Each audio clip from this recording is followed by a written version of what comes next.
5, 4, 3, 2, 1.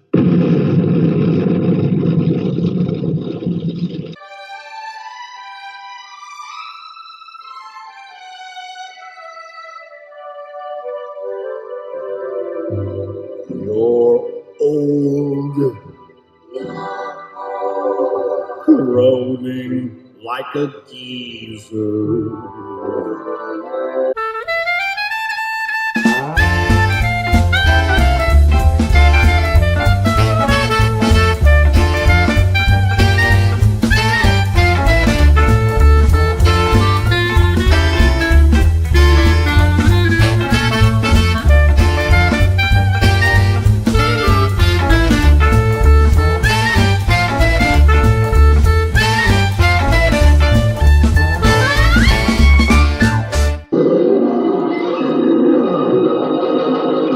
Hey, where's the thief?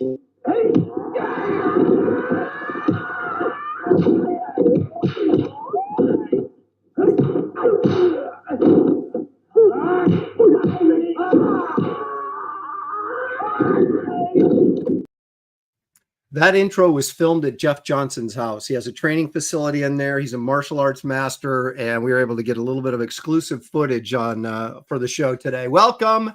It is once again time for Graybeard Studios. This is episode number 119. We'll be doing martial arts with our special guest. Actually, we have two guests, but our very special guest today is Jeff Johnson.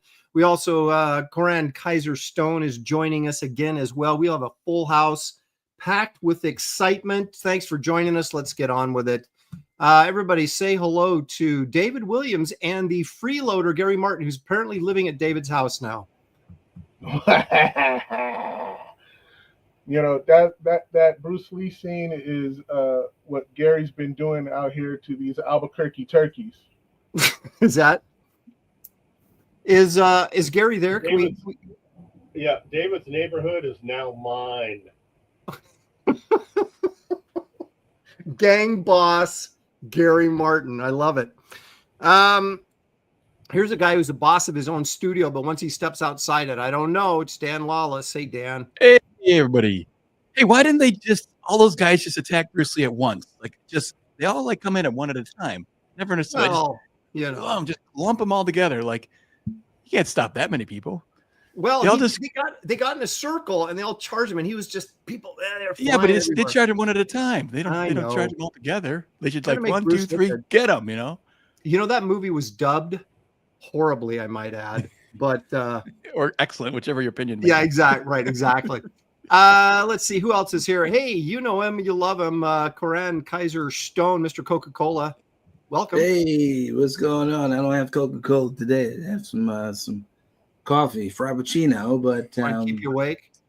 Yeah. Also, I'm the reason why that choreography of Bruce Lee even exists in the first place. I created it. Did you? That was nice. Yeah. I want to know how old you were in 1972. I think is when that movie. I don't. The technical stuff. Just forget about that. Right.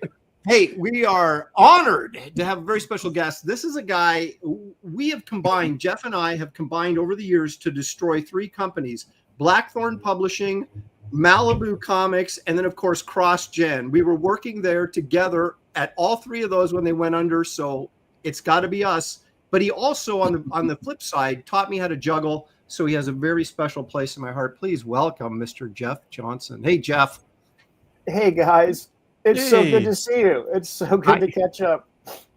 I know we are thrilled to have you here. We saw you floating around were you on Andy's show or something recently? Yeah, I just Andy called up and said if I want to be on it. I'm like, yeah, I haven't talked to Andy in forever. It was a joy to find out what's going on and see him again. It was good times. Well, he goes, we just had Jeff on our show. He goes, you just had Jeff on your show? Why isn't he on my show? So I thought we got to reach out to Jeff. So thank you for joining us, man. This will be a good time. Man, it's good to see you. Do you still juggle? Yeah, I do. I have a grandson now, so I've got back to practicing juggling to kind of entertain the kids. So it works. It's great for parties, honestly. If you're ever when if you're ever at a family function and you need to be the star, just start juggling stuff around or start drawing. Either one of those things works. Yeah, well, yeah, that's right. Juggling, it's kind of like a bike, riding a bike. You just never forget. But it did take me a little bit to get back warmed up to it and kind of get my rhythm down. But I've got it again. So excellent, nice. Well, something good came out of CrossGen then. I know. I was going to say when we were over in that, they put us in our own room because we wanted light and everything. Everybody worked in the dark because the colorists wanted like that the dark so they could see their screens better. So we were all working in the dark with just little desk lamps, and they. Back before they went under and they thought we were going to expand, they bought the building next door or renting out the building next door, and they moved you, me, Andy, and Drew. Was it Drew? Yeah, Tracy. He was over there. Yeah, Tracy, over into that other side. So we had light, and all we did was screw around the whole time we were over there juggling and whatever. I don't know how much work actually got done. I mean, we had a good time those last. The death knell had boomed, and we were just making the best of it. I think at that That's point. right. The Titanic was going down. We were quartet singing on the deck. If you and I are ever on a boat together, we know that we're in trouble.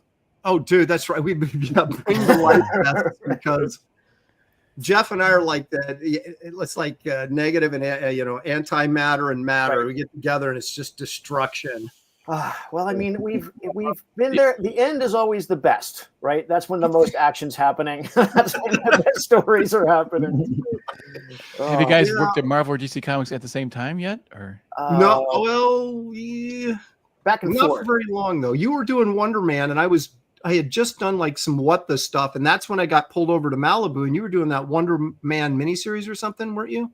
I did Wonder Man for a while, and then I did then I was over at Malibu doing that solitaire thing. But see, I went over to Malibu first, and then Jeff came over, and then Destruction. Yeah, right. So if one of us is there, it's okay. But if we're both there at the same time, that's when shit gets weird. Yeah. Well, that would be impressive if you took out one of those big ones. Yeah, well, I don't know.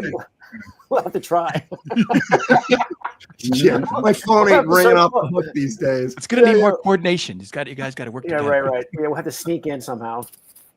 Now, I love that Wonder Man stuff, dude. I mean, I've told Jeff this before, but like I learned anatomy from looking at his Wonder Man drawings. I know. I feel like I've done you a disservice, but your stuff is so much better, so good. Vern Hogarth, Freak, and all the basic anatomy books that I was stealing from the library.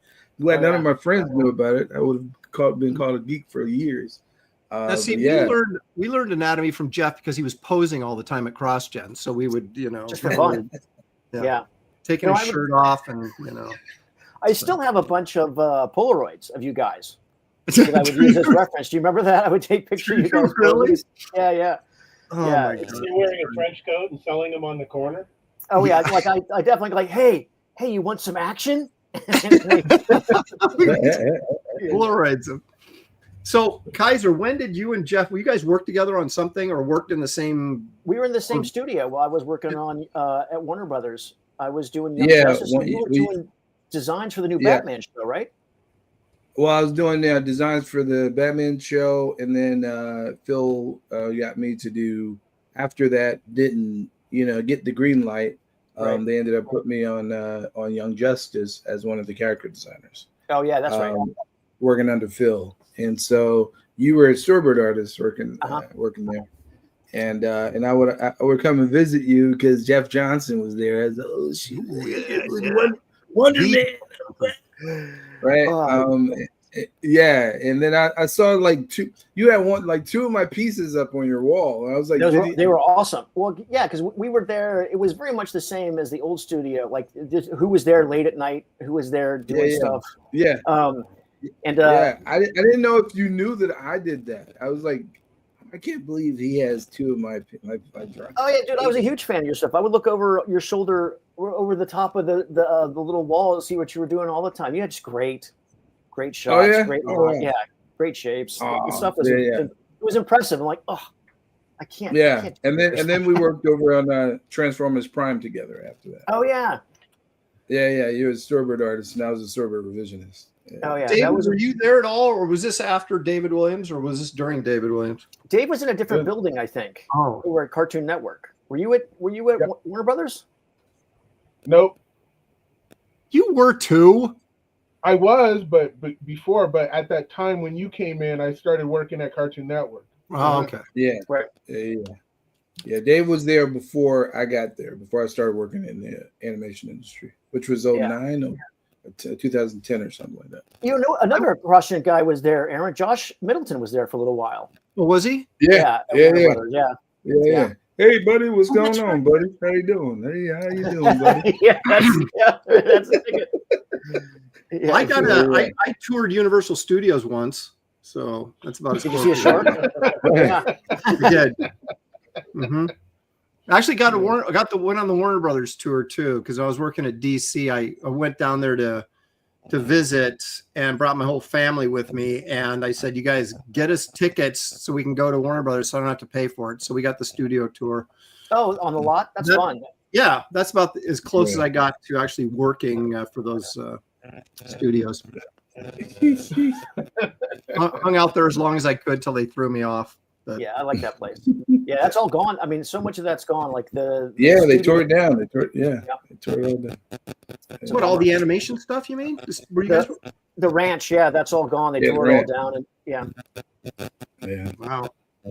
Yeah, but I mean, they relocated to a different spot. It's just they tore that specific area down. Okay. Well, yeah, bittersweet. That was fun. It was a good time. On a downer note, here Jeff and I are destroying this show now. Oh yeah, no. See, I knew this would be trouble. All right, we got a huge contingency in the chat, which I'm just going to absolutely ignore for the most part. That doesn't mean I don't love you guys, but I think you probably want to hear more from Jeff than you do from the chat. Oh, Sequential Artist for $5. Thanks. Appreciate it, man. It says true artists are the Graybeards and Aaron. Wait a minute. True artists are the Graybeards and Aaron. They're really drawing this out. So we're drawing it out. Ha, ha, ha. Is he saying that I'm we're lollygagging? You're not a true artist. Wait a minute. He didn't say, He didn't say but Aaron. He said and Aaron. So it's like the true artists are the Graybeards and me as well. So if that was an insult, okay, so you're included. Okay, good. Yeah, so that wasn't a very good insult sequential. You're gonna have to work a little harder than it's that. A little bit of an afterthought, though. When you think about it, Yeah, I mean, although you did get named individually, and we just got lumped in. That's true. So maybe I should look at it as a compliment. Yeah, maybe it's like and special guest, Yeah, either way, I'll take the $5. Thank you, Sequential. Appreciate that very much. There's Stealth X5 for $2. Thanks. Hello to you as well. We appreciate you being here. Every week he's the show now. Bearwolf 13 says, "Why don't you love us, Aaron?" I express my love in a different way. Bearwolf, that's what it is. But I do love you. Okay, so let's do a little show and tell, and to get drawing, Gary is here. Are you monitoring the chat, Gary? Affirmative. Okay, there you go. So if you say something noteworthy and it doesn't get read, blame Gary, not me, because I'll be drawing. So we're all about Jeff. We're all about shifting blame. Hey, Gary, I didn't know you were going to be here, so this is unplanned. But your How to Ink book is just right by my desk. You have that within arm's reach of your drawing table. As a matter of fact, I actually do. I didn't know you were going to be on this show. I just happened to have this right here. Oh, that's awesome. Very cool. I don't have that. Well, I mean, I'll Can sell you it get a copy to you. for him? Yeah. Can you get a copy for him? Yeah. Goody Two Shoes says Lopez hates the chat now. No, again, I'm just you misunderstand. Yeah, don't you understand? He hates everybody. Yes, you're not special in the chat. And if you look at, and what's the old say? If you hate everybody, then you don't hate anybody, right? Isn't that how it goes? So I think that's one of the ways. Makes sense. That's how I look at it, anyway. Okay, so David, you got something you want to share with us today? Yeah, check your. No, never mind. I did this on. All right, let me blow you up here. King's show. I just want to show Mr. Freeze. Ooh. Yeah, that was nice. Yeah, that was a beauty. kind of showed me up a little bit. I was a little upset about that. But You guys are different styles, man. Wow, Different takes. that's awesome. They both were good. I mean, Dan, you're so nice. I mean, if you're going to show up, Aaron, I'm going to have to show you up. yeah, I guess that's how it goes, isn't it? Now that was a great piece. Sold that. Oh, that's a great one. And you always had a flair for Batman. Yeah. Thank you. And He always finds a way to draw Batman, no matter what the subject is.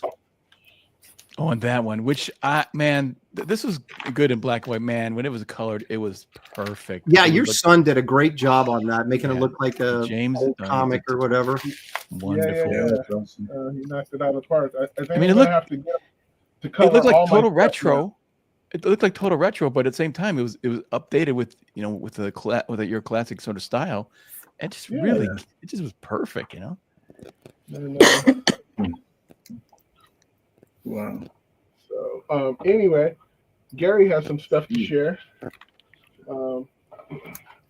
Now, is Gary giving you any money for food or anything while he's staying there? Nope. No. Oh my goodness. He's making me, I feel abused. He keeps on saying, get in that kitchen, bitch, and make me some, and I'm like, dang. Wow. That's kind of Anyway, mean. these are some of Gary's characters. Yeah, this is some comic book series that I created for my own project, like 90? Yeah, something like that. 1990, and David did model sheets for me. So that's the New Guardian on the right. Aaron, remember that? Oh, wow. Yes, I do actually. And that's Apollo in the middle, and the woman is Titana. So this was something that's like, David, this is give it to the best model artist that I know. And wouldn't you like to see that? Where's your level? Yeah, they're great. How come you didn't ink these? I did. David was going through his stuff last night, and he found these. These are the original pencils. Okay, so you like inked blue lines or something? Probably. So like 20 years later, I finally give them the originals because I'm so late on mailing people stuff.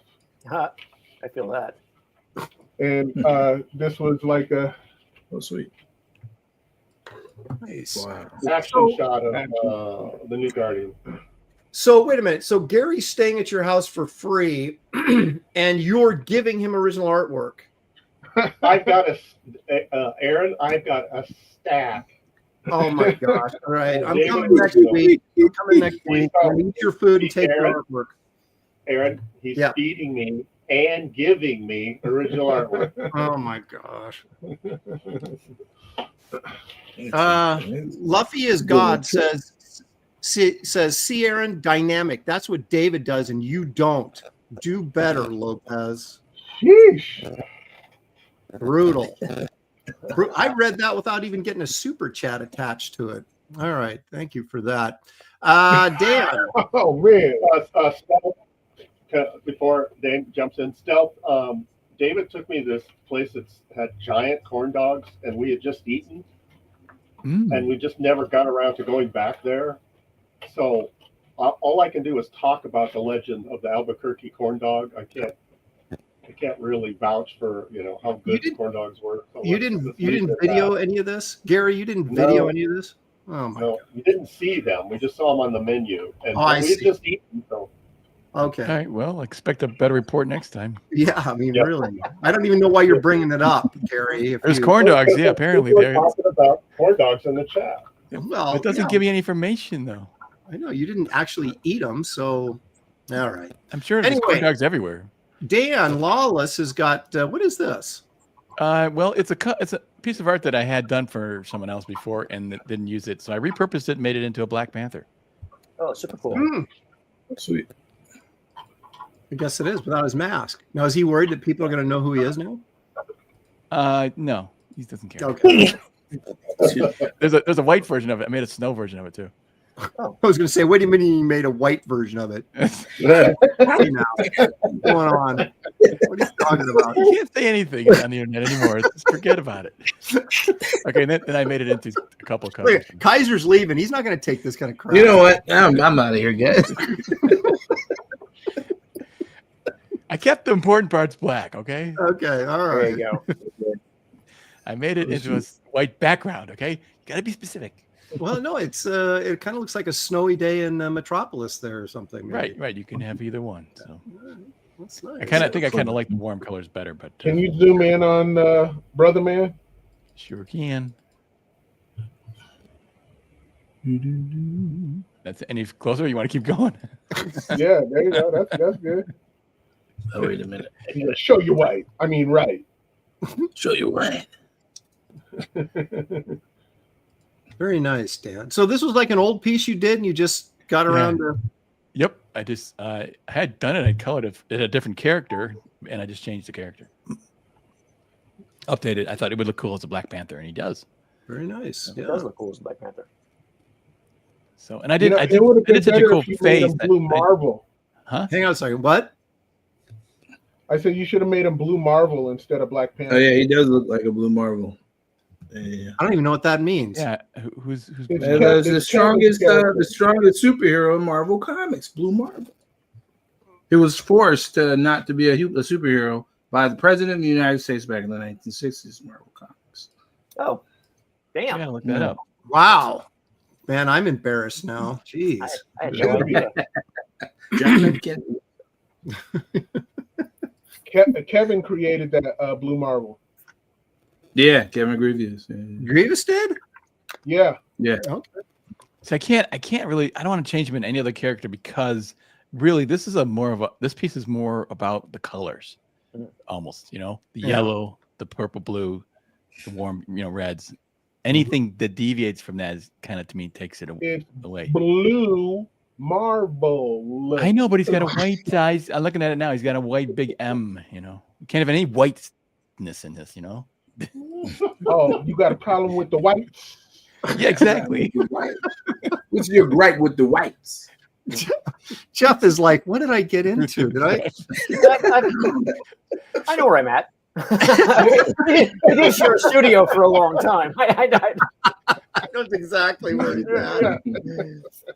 So Dan just admitted that he doesn't like Jeff, Aaron, or I. That's right. No. I don't dislike you guys, just not as much as. It's not an active dislike. It's all right. Let's move on. Kizer, this is cool. What do we got? Why won't that come up? Oh, I got to get rid of Dan first. No offense, Dan, but yeah. Can you see mine? Yeah, I can. I just there. Oh, there it is. Okay, there we go. Oh, that's cool. Oh, it was like a sketch that I did yesterday while I was on a phone call with my friend. I was like, oh, that kind of looks pretty cool. Maybe I should do something with it.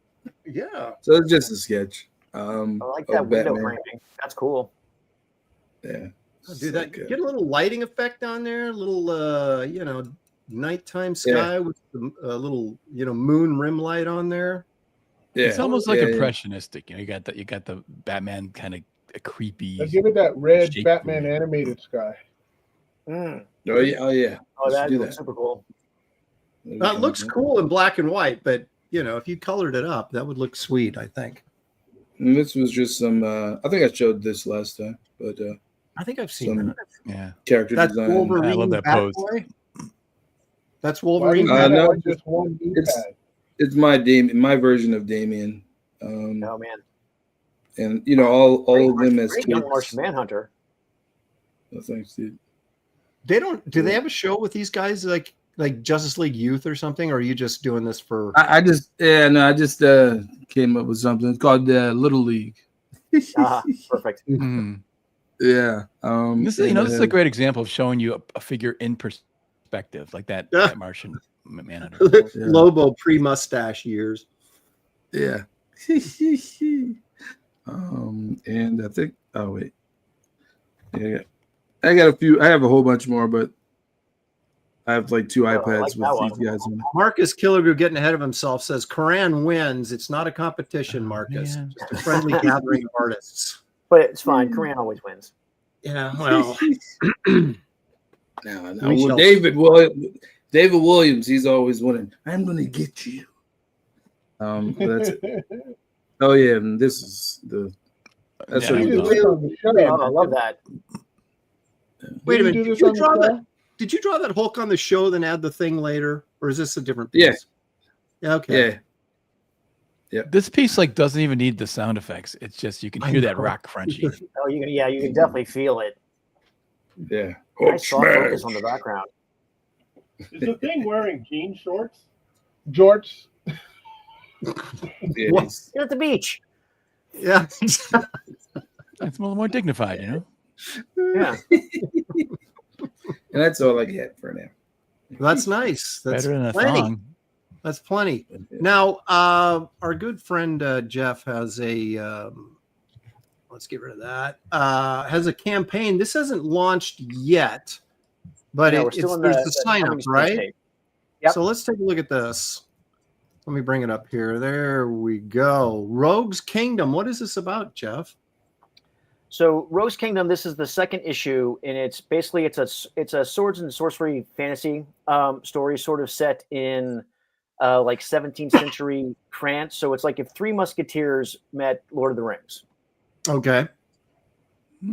And who's James Robinson's writing this? Wow. Yeah, James is writing it. Yeah, it's we've been working on it for a very long time. I mean, years. I've been messing around with it. And we finally got it to the stage where we can start Kickstartering it and getting it out. So is it done or partially done, or this is the second issue? The third issue is in the works, and so our goal is to get every. We have 5 issue story arcs, and so the first several are all written. And I have character designs for a ton of stuff, and then we're just trying to get them done 1 issue at a time. Okay, but you guys are self-publishing. This is not going through a company. Nope, this is a Kickstarter. Okay, great. Okay, so but this campaign is for issues 1 and 2, correct? Am I seeing that correctly? Yeah, we did issue 1 last year, and so now you can get the second one, and anyone who didn't get the first one can jump on. I got you. Okay, so when does this go live? Do you know? Or are you guys? Probably a week, maybe 2. We're just putting some final pieces together. Any more pages there? Yeah, you got any pages you can show us? Okay, this looks great though. That page is excellent. Oh, thanks. Yeah, I do not have any pages handy. I did put up a couple in the present side. I don't know if you can see those, Aaron. Oh, yeah. They're there. Okay, hang on a second here. Let's take a look at what do we got here. You sent me this. Mm-hmm. That's like a promo piece, and yeah, cool. Yeah, solid drawing. Really like it. Oh, really thanks. Nice. This one reminds me a little bit of Gil Kane. Oh yeah, that's very, very kind of you. Very flattering. Yes. Yeah, I've been studying Gil since the early days of Starhawks. Oh, I love Starhawks. So many people don't remember it. I loved it. It was it was in a newspaper strip for. It was a newspaper strip, and I had the little book, and I have the big collection now too. Yeah. Yeah, I was a paper boy, and when I get up in the morning, that's the first thing I would do when I got my stack of paper. For real? That's awesome.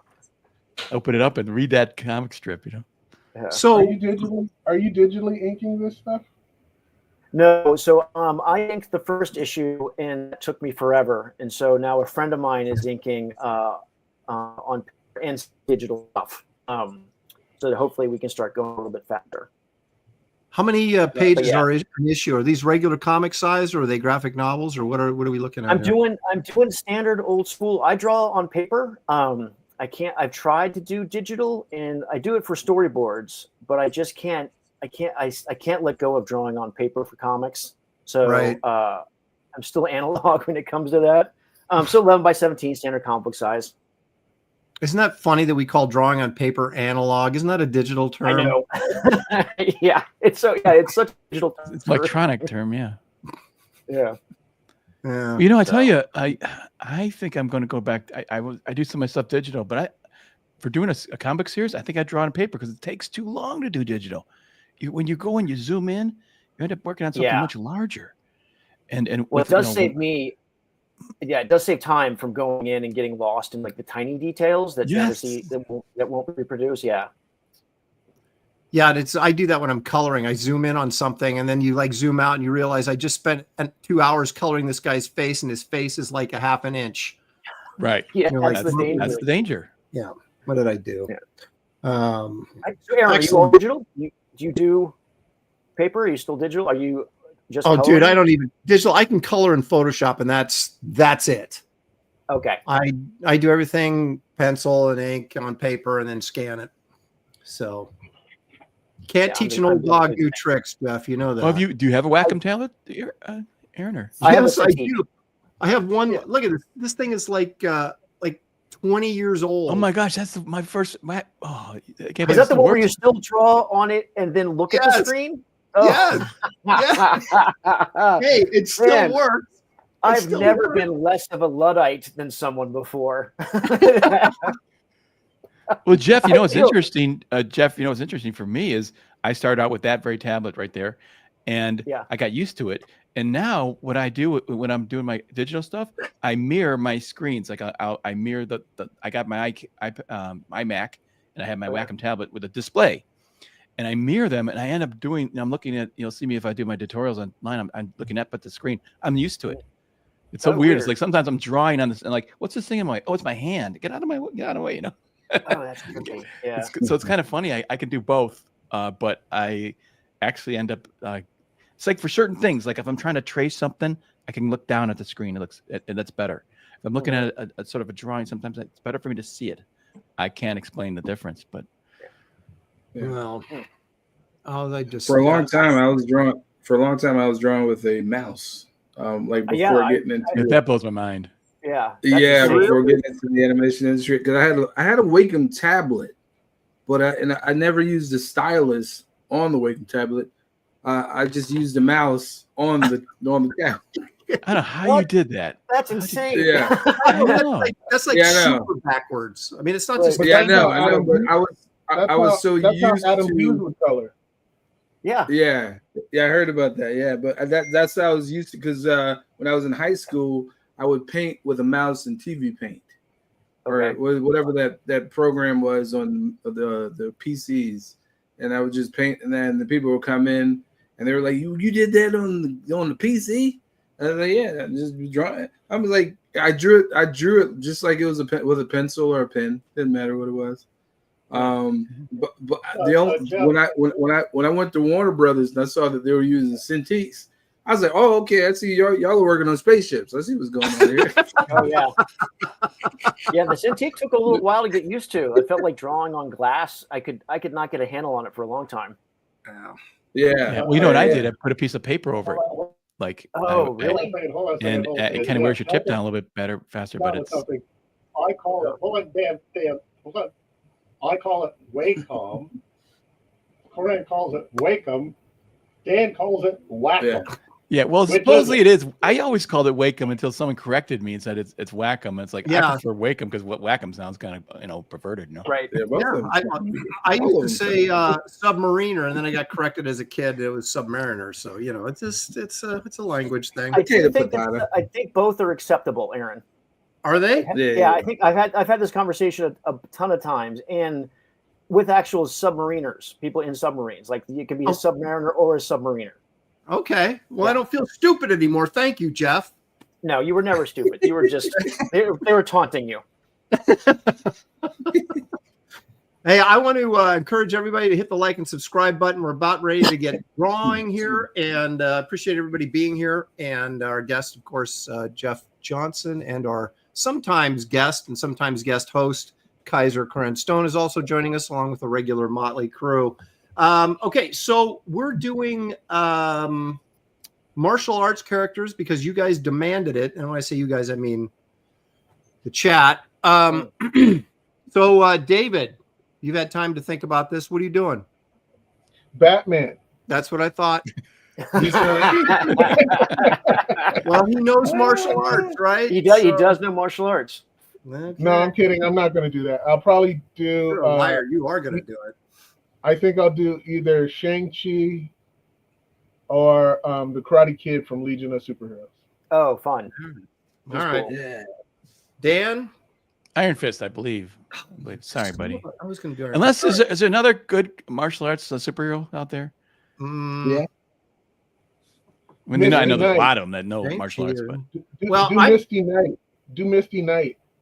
no, I got it. I'm gonna do it. I'm drawing a guy because I've got another idea.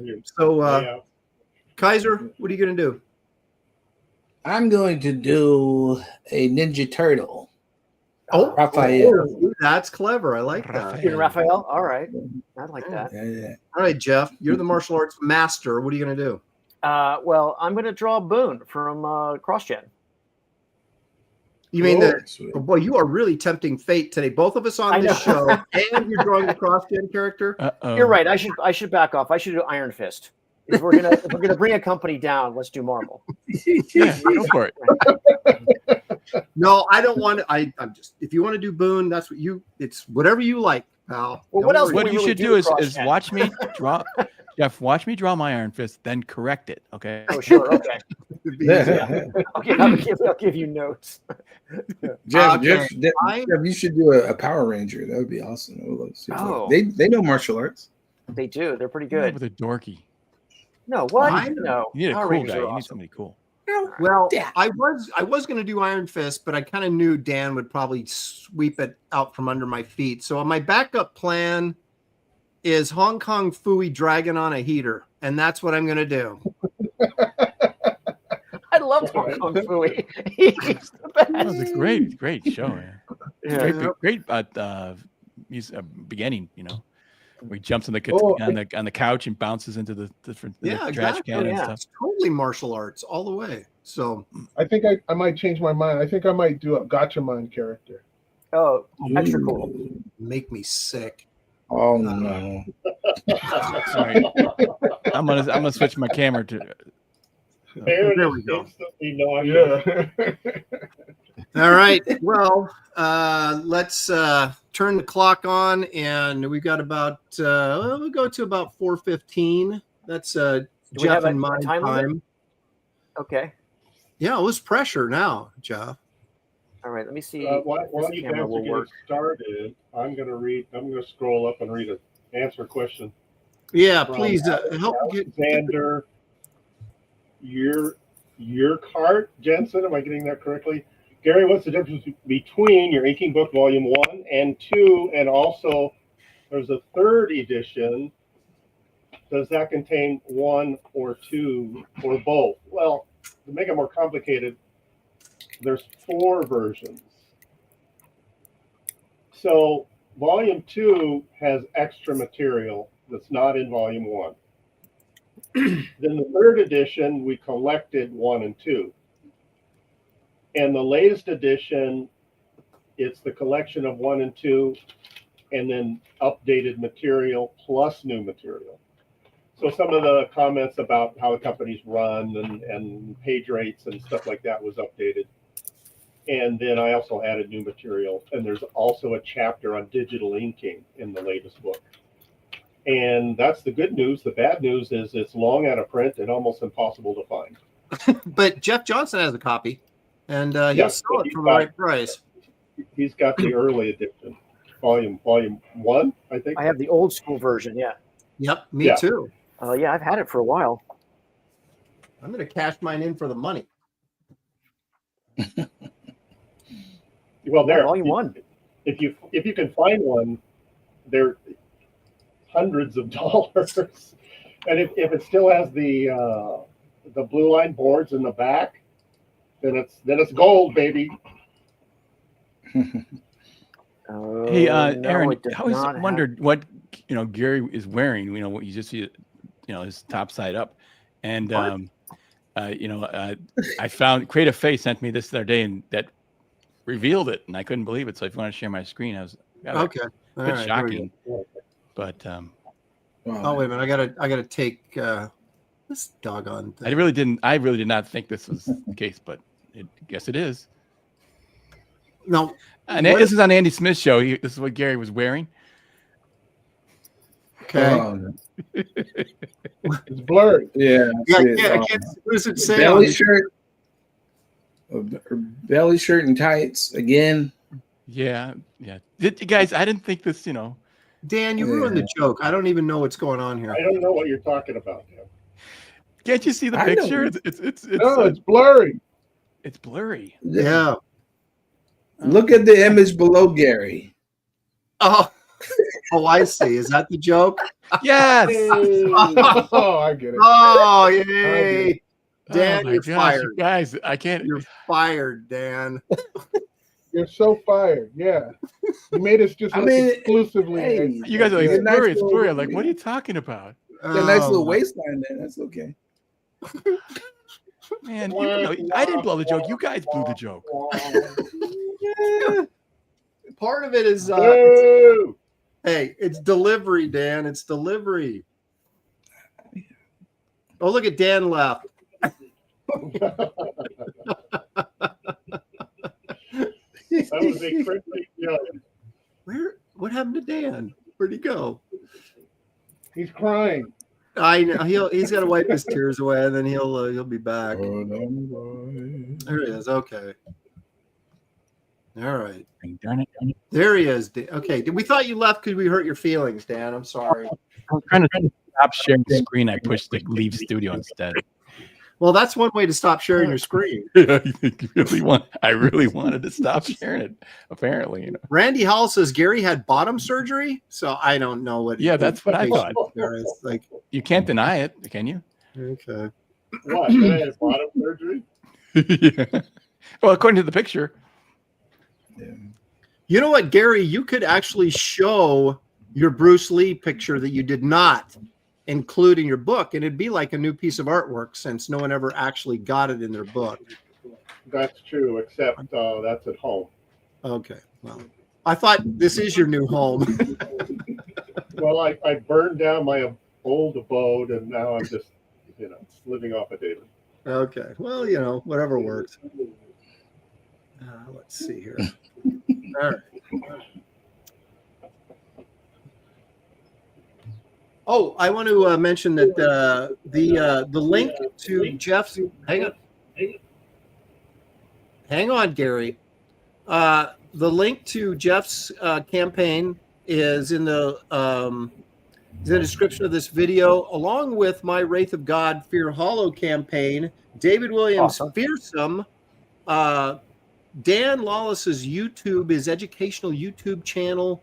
I think Kizer's Instagram is on there. So lots of places you can go visit. Check out the links in this video. Thank you very much for your participation. All right, Gary, you can now talk. I have nothing to say. Oh, I thought you had...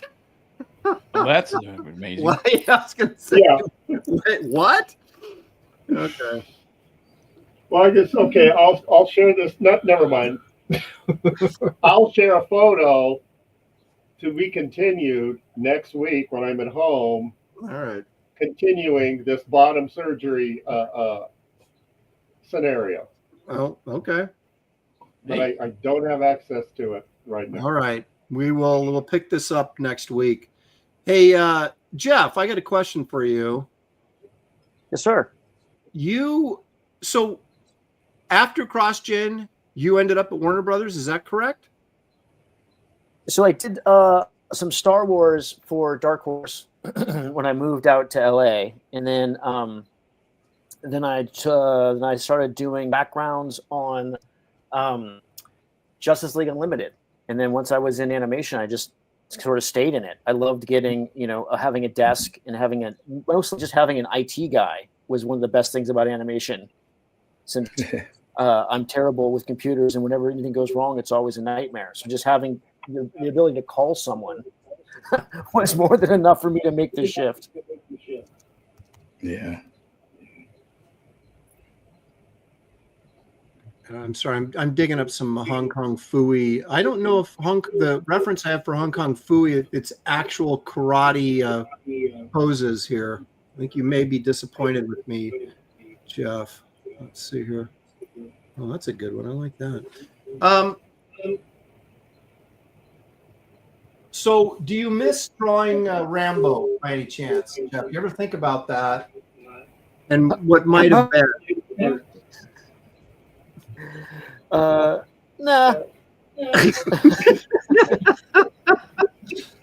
I bring that up because Jeff and I worked at a company called Blackthorn Publishing. Yeah. Black what? Thorn. Well, back in the day. Yeah. That was the first company we killed. Blackthorn. Yeah. Blackthorn. Yeah. Blackthorn, I did Star Wars 3D, and like where they actually with the 3D glasses. It was I did Solomon Kane 3D for them. I know, right? It's amazing they got the rights to those.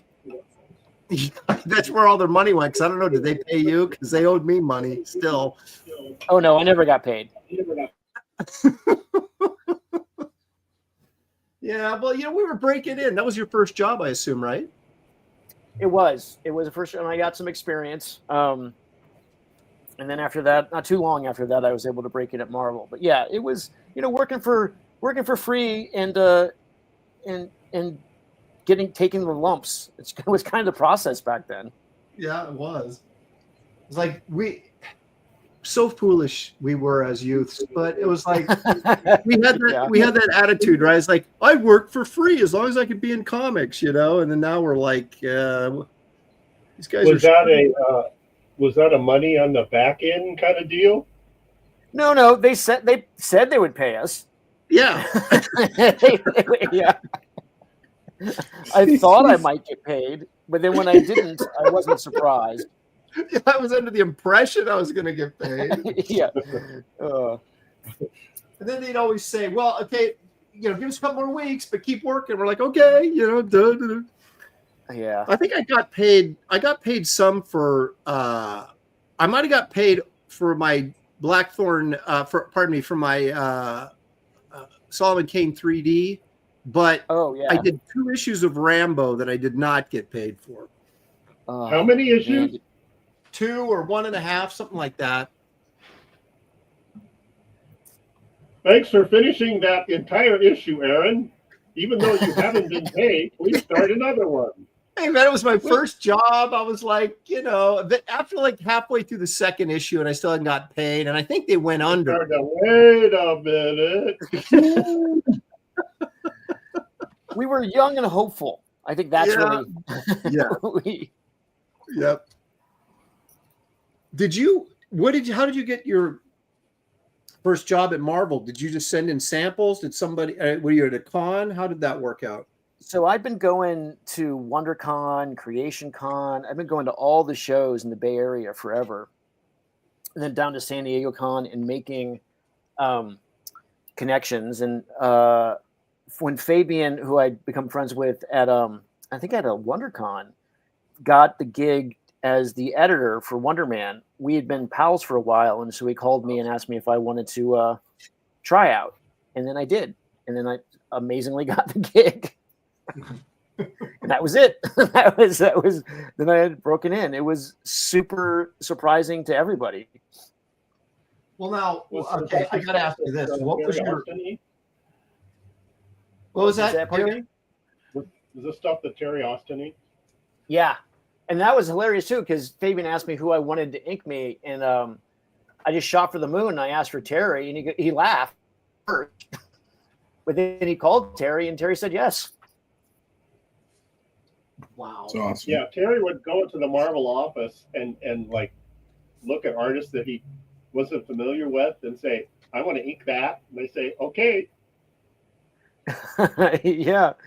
No, I mean, and Terry fixed so many of my early mistakes and just gave me, all my pencils a sense of like polish and professionalism that they just did not have. And so I got a chance to mature a little bit on that project and get a handle on things before, I had to fly solo. How old were you when you first got the job on Wonder Man? 22, I think. Wow, that's awesome. What was your first page rate at Marvel? $60. What? Oh, hey, I was doing better than you, pal. I was hang on, let me think now. I was 70 or $75 was my first page rate. Yeah, so I did the first 2 issues of Wonder Man, and I had to tell, I called Fabian, like, hey, these pages take me forever. I'm not fast enough. I don't know if I can make enough as a comic book artist to support my life, to make a living. Yeah. and then I got a raise. So and then I was fine. But yeah, he gave me just the starting penciling rate for, like, I've been doing a backup, not for someone who started an actual book. So I was able to make then enough to survive, and then I could quit my job at the bank. So you were working. What were you doing at the bank? Were you like a teller or something, or a security guard? Yeah, I was a merchant teller at a Bank of America in the Concord Mall, the Sun Valley Mall. Oh my gosh! Yeah, wearing a tie, and a suit, and all that stuff. Jeff Johnson, banker. So you were respectable at one point, then. Okay. Yeah, you. Yes. I was wearing the suit of someone who was respectable. Oh, man. But I did have lots of plans for robbing the bank. I had many. like that episode of Twilight Zone. Yeah, I had many scenarios where I was stealing from the bank. So, okay, so I had been doing or whatever, and I did a Dark Hawk annual for Nell Yomtov, and they were considering putting me on a Hawkeye miniseries because I was supposed to take over She-Hulk, but then John Romita Sr. nixed it, and this guy's not ready. And he was right, I wasn't, but I was still pissed. You're getting an echo, by the way. Yeah, well, that's David. I'm going to mute you for a second, David. Nothing personal. Bye. All right. So anyway, so I ended up doing this Dark Hawk annual, and then we were talking about maybe doing this Hawkeye miniseries. And then Dave Ulbrich calls me up and is like, hey, you want to, we're launching this new thing. We want to, do you want to be involved and all this kind of stuff? And he said, $135 a page. And I was like, okay, that's almost double what I'm getting at Marvel. So I was like, yeah, I think I'll do that. Was that Sludge? Yeah. Well, I was supposed to do Hard Case. I was supposed to do Hard Case, but then we went to a New York show and they had their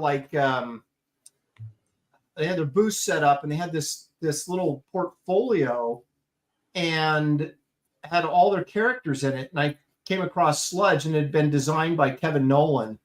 And I was like, I got to do this. I got to do this. And they were like, no, we need you to do Hard Case because Hard Case launched in 3 months, and then even started. And so but I talked them into it. I said, no, you guys, I got to do this. And so, which I don't know if it was smart or not because Hard Case paid way more royalties than Sludge did. But you always had such a great affinity for the monster stuff. Yeah, I really wanted to do it. And because he was a monster, is that why you liked it? Yeah. So, I'm glad I did it because I had a lot of fun with it. And then Gerber never turned in a script, so I got to write a lot of them. And so that, got me some writing credits. So I can't really complain about it, but I know the royalties on those first books were just really, really good, but it died quickly. It did. Yeah, it was a fun ride. For a very short period of time. Yeah, it was good. It was definitely good. When did Solitaire come out? Solitaire came out. Was it a fall after book? Sludge? Yeah. Right. You were like November or something, right? Yeah, it came out definitely after Sludge did, and the sales were okay, but I think already the magic was fading. Yes. Yep. But I got to create that character, and I got to do some designs for it. It was some fun action. I got to draw him fighting a person with the giant monkey on her back, and a giant gorilla. Did you say Wookiee? It was monkey. Oh, monkey. Yeah. Oh, yeah, a giant Wookiee. I was like, wow, that sounds like copyright infringement to me. Oh no, it was a fun book. So, how did they lure you away from Marvel? Same thing, money? I think it was that I got to design a book, and well, you remember back in the day, like the whole idea was that we would be part owners. Right. So that I was excited about that. I'm like, oh, this is where, this is as much fun as I'm having on this other book. The idea to create a character and maybe own part of it and participate in a new company was too good to pass up. Yeah. We were such idiots. Well, I mean, it's you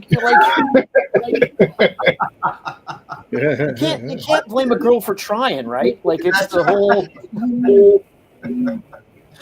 No, I say that kiddingly. I had the most fun working because I know Dave shows up in the chat every once in a while, so I had to get that shot in. But I had more fun working for CrossGen than any company I've ever worked for.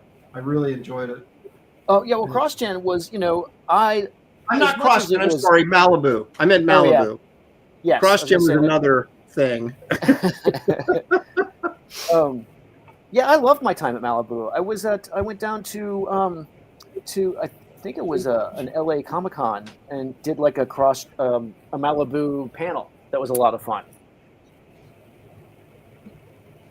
We did. There was one big show at San Diego where they had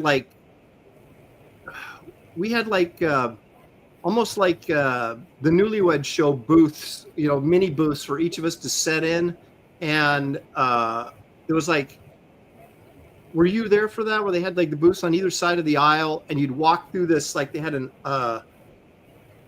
like a makeshift sort of gate there that said Malibu Comics. You walk down this aisle, and we were all like on either side signing autographs and stuff.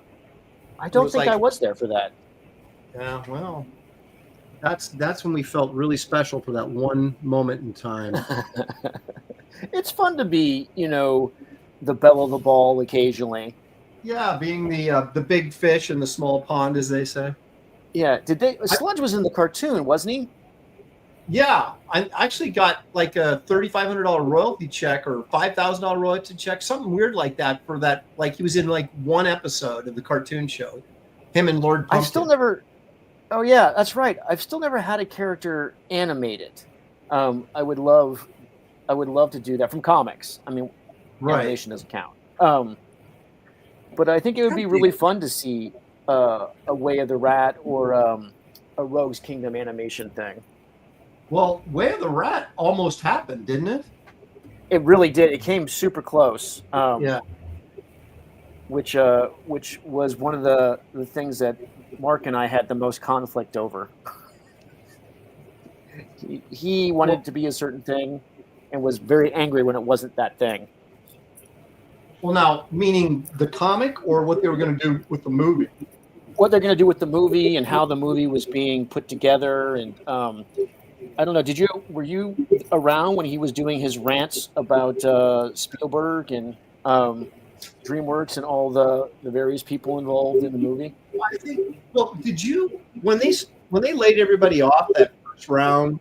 It wasn't long after that I started working at home because I was moonlighting for Marvel. Oh yeah, smart. And were you because remember they moved us back over from the lighted room, and put us back in that. It was me, you, Andy, and I want to say Rob Hunter, I think. Oh yeah, we're all sort of there, and lighted room is in as opposed to unlighted room. Yeah, they had all the lights. We had a. It's got to be hard to draw with no lights, man. It was. We had lights struggling. Yeah, we had lights on our desk, but they turned them off so the colorists could see better. Oh yeah, which was just because but in their world, the colorists were the most important part of the process. Yes. Oh God. And told us that. Still. Yeah. Yeah, and told us that on many occasions. Yeah. I did like the setup at CrossGen though, because you had your inker right there, you had your colorist right there, and you could go into. We were unofficially, I guess, the heads of the art department on the book, right, on your own book, and so you were kind of art directing your book. Offices, and we would go, talk to the writer about story ideas or whatever. They had their own writers meeting, and then they would share their ideas with us, and then we'd get our 2 cents in, and then we'd go draw the book. But then I would hand the pages over to Matt Ryan to ink it, and then he'd hand the pages over to the colorist, and I'd go over to the colorist and go, this is what I'm going for here, here, and here. And so we really had a lot of creative input on how our book looked, which was nice. I would say for me, and yet the company still went under. Yeah. Well, well, that wasn't hard. We tried. we did our best. I would say that setup was still helped me produce some of my all-time favorite comic book stuff, like working with Tom Ryder and Chris Garcia as the inker and the colorist. Like that's the closest I've ever been able to see my work get to what I see in my head. Right. I totally agree with that. It enabled all of us to get work afterwards, Totally. Whereas, I mean, let's be honest. Well, most of us, I'm not going to speak for everybody, but I know in my case, I didn't have anything else going on.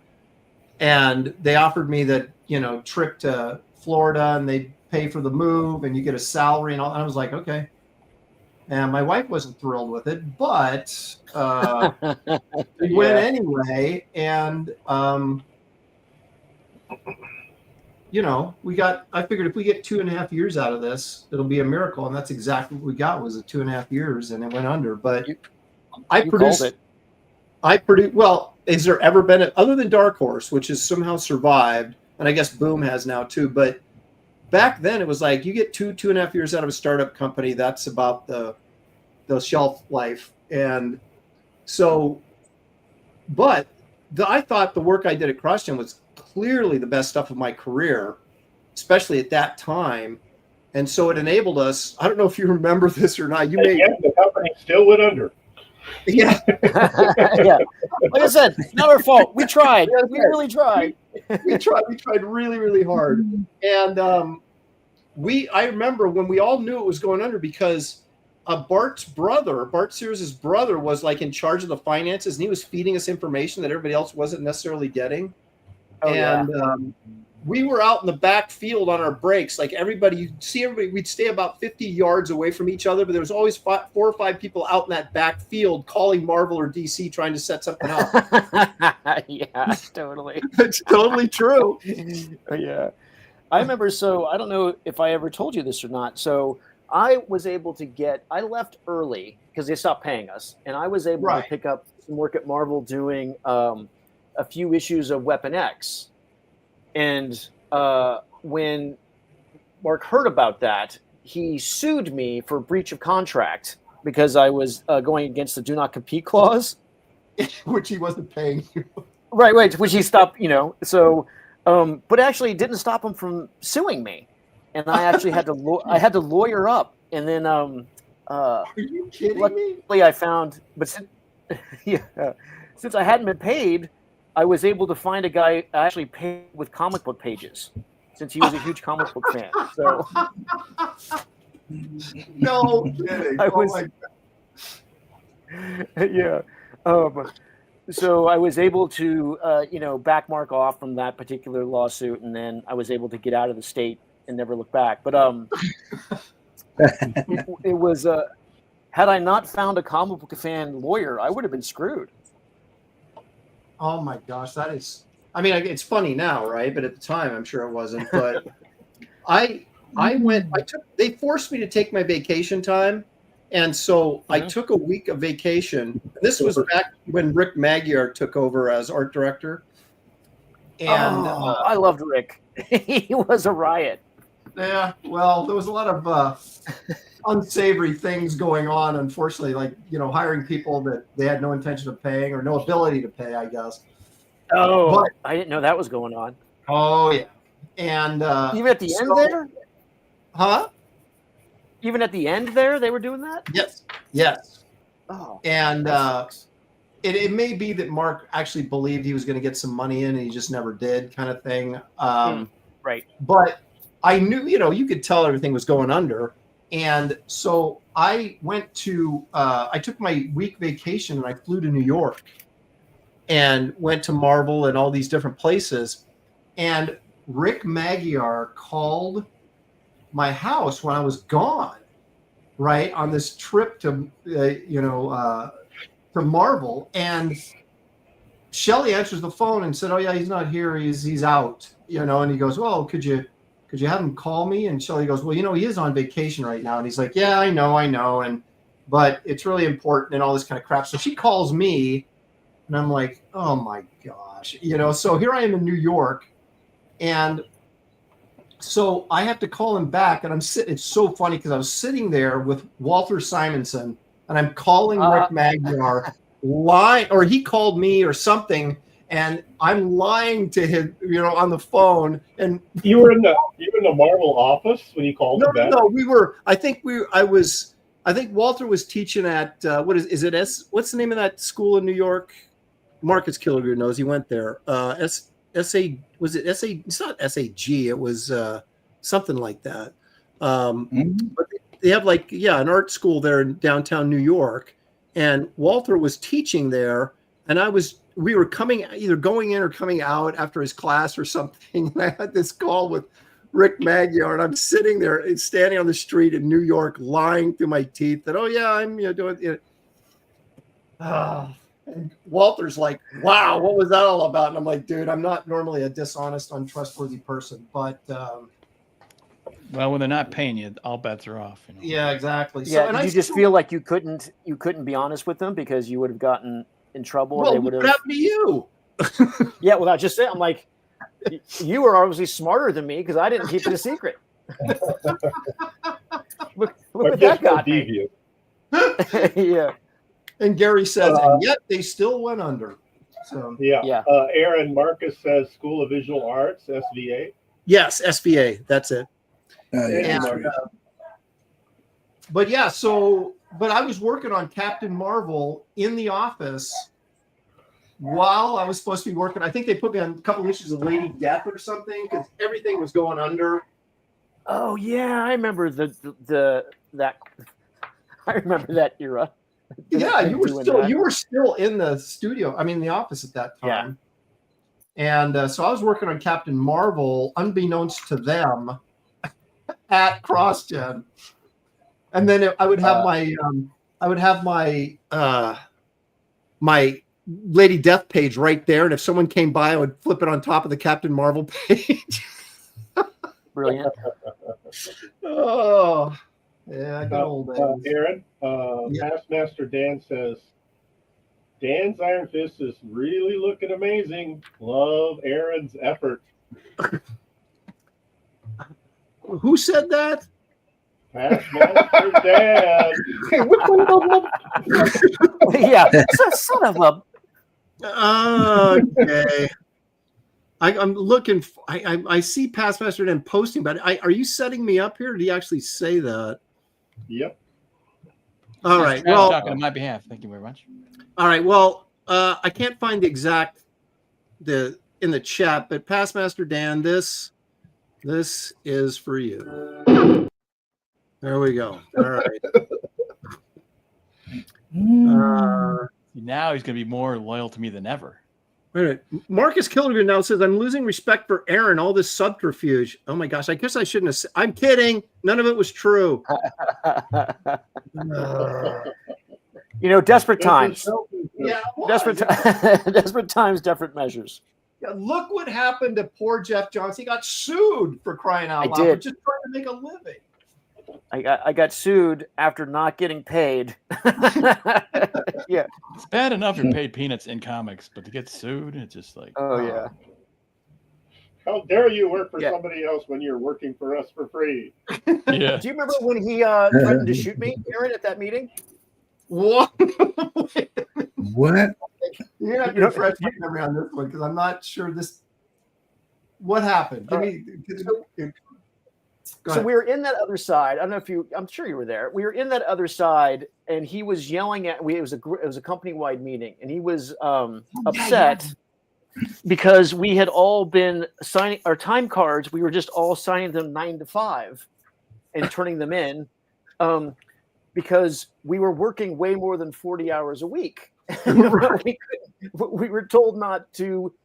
We were told not to fill out our time cards with the actual time that we were working, because that would be a problem for payroll. So we all just filled out 9 to 5, 40 hours a week. And he got super pissed off about that. And then he threatened to fight everyone. What? If they were unhappy. And then he must have seen the look on my face. Wow. And then he goes, and you, I'll just shoot you. What? Yeah. That's not like some mafia. Oh, yeah. Good times, man. Well, I remember do you remember when George Perez showed up? I do. That was really fun. And we got to see those Justice League pages or those Hulk pages. Yeah. But remember, we had that meeting in the lunchroom, and he was talking about, tough times and all this kind of crap. And we were just like, dude, you're getting paid a fortune. And exactly. So they bring George in as a motivational speaker. That's exactly. Yeah. No, what book was he? He was doing some crossover book, right? Yeah. Well, no, it wasn't that thing he did because remember he did that Thor and the Malibu thing, that crossover. But I can't remember what Alessi brought him in for. But I just remember him talking about us hanging in there and all this. And I know things are tough right now. We're just like, shut up! You're just getting you're getting all of our money right now to do this book. And yeah, George was how fun. Much did they pay him to come in and give that talk? Encourage the laugh. Yeah. Yeah, Pastmaster Dan, I am at David's. And he won't leave. But at least he's here for the show. And that's, that's something. Not sure what, but. So we're going to pass the Gary around. He's gonna, yeah, I'm going to get Dan's next. Who's got Gary this week? Gosh, that was turning into a prison film. I hear Dan has good grub, so that's where I'm heading. Come to Jersey, Gary. Come over here. We're waiting for you. Yeah, he's got to be prepared for getting called out of your name a lot. And yeah, we're blunt. I mean, hey, well, you might want to duck for the bullets. There's gunshots everywhere. No. Oh, hey, Jeff, where did you go after Transformers Prime? Because I went to Ultimate Spider-Man to be. Did you? I was gonna be. I don't know if you. I tried out to be the lead character designer for Ultimate Spider-Man. Yeah. And got the gig, and then had a disastrous meeting with the Marvel guys, and they did not have the gig. Okay. So the other Jeff got it, Jeff Wallmaster. Oh, and he's way better than me anyway. But was so I did where did I go? I did a bunch of the DVDs, the Batman DVDs, and I did so after Prime. I think I went back and worked on Warner Brothers. The Bat Family and Bad Blood, and I did a bunch of character designs for the Superhero Apocalypse DVD. So I did a bunch of DVDs. Well, wait, you did that. You did that when I was working at Warner Brothers. The character design, because you're working under Sam Liu with that. Right? Yeah. Oh, is that? Yeah. So after Prime, I guess that was before Transformers Prime. Yeah. I remember seeing that. I was like, man, I wish I could work on that with you. But that was. I just gotten there. Yeah, I just gotten there to be a storyboard revisionist because I didn't want to like say, hey, can I do a character design instead of this? Whatever you got me doing, I don't know what this is. Yeah.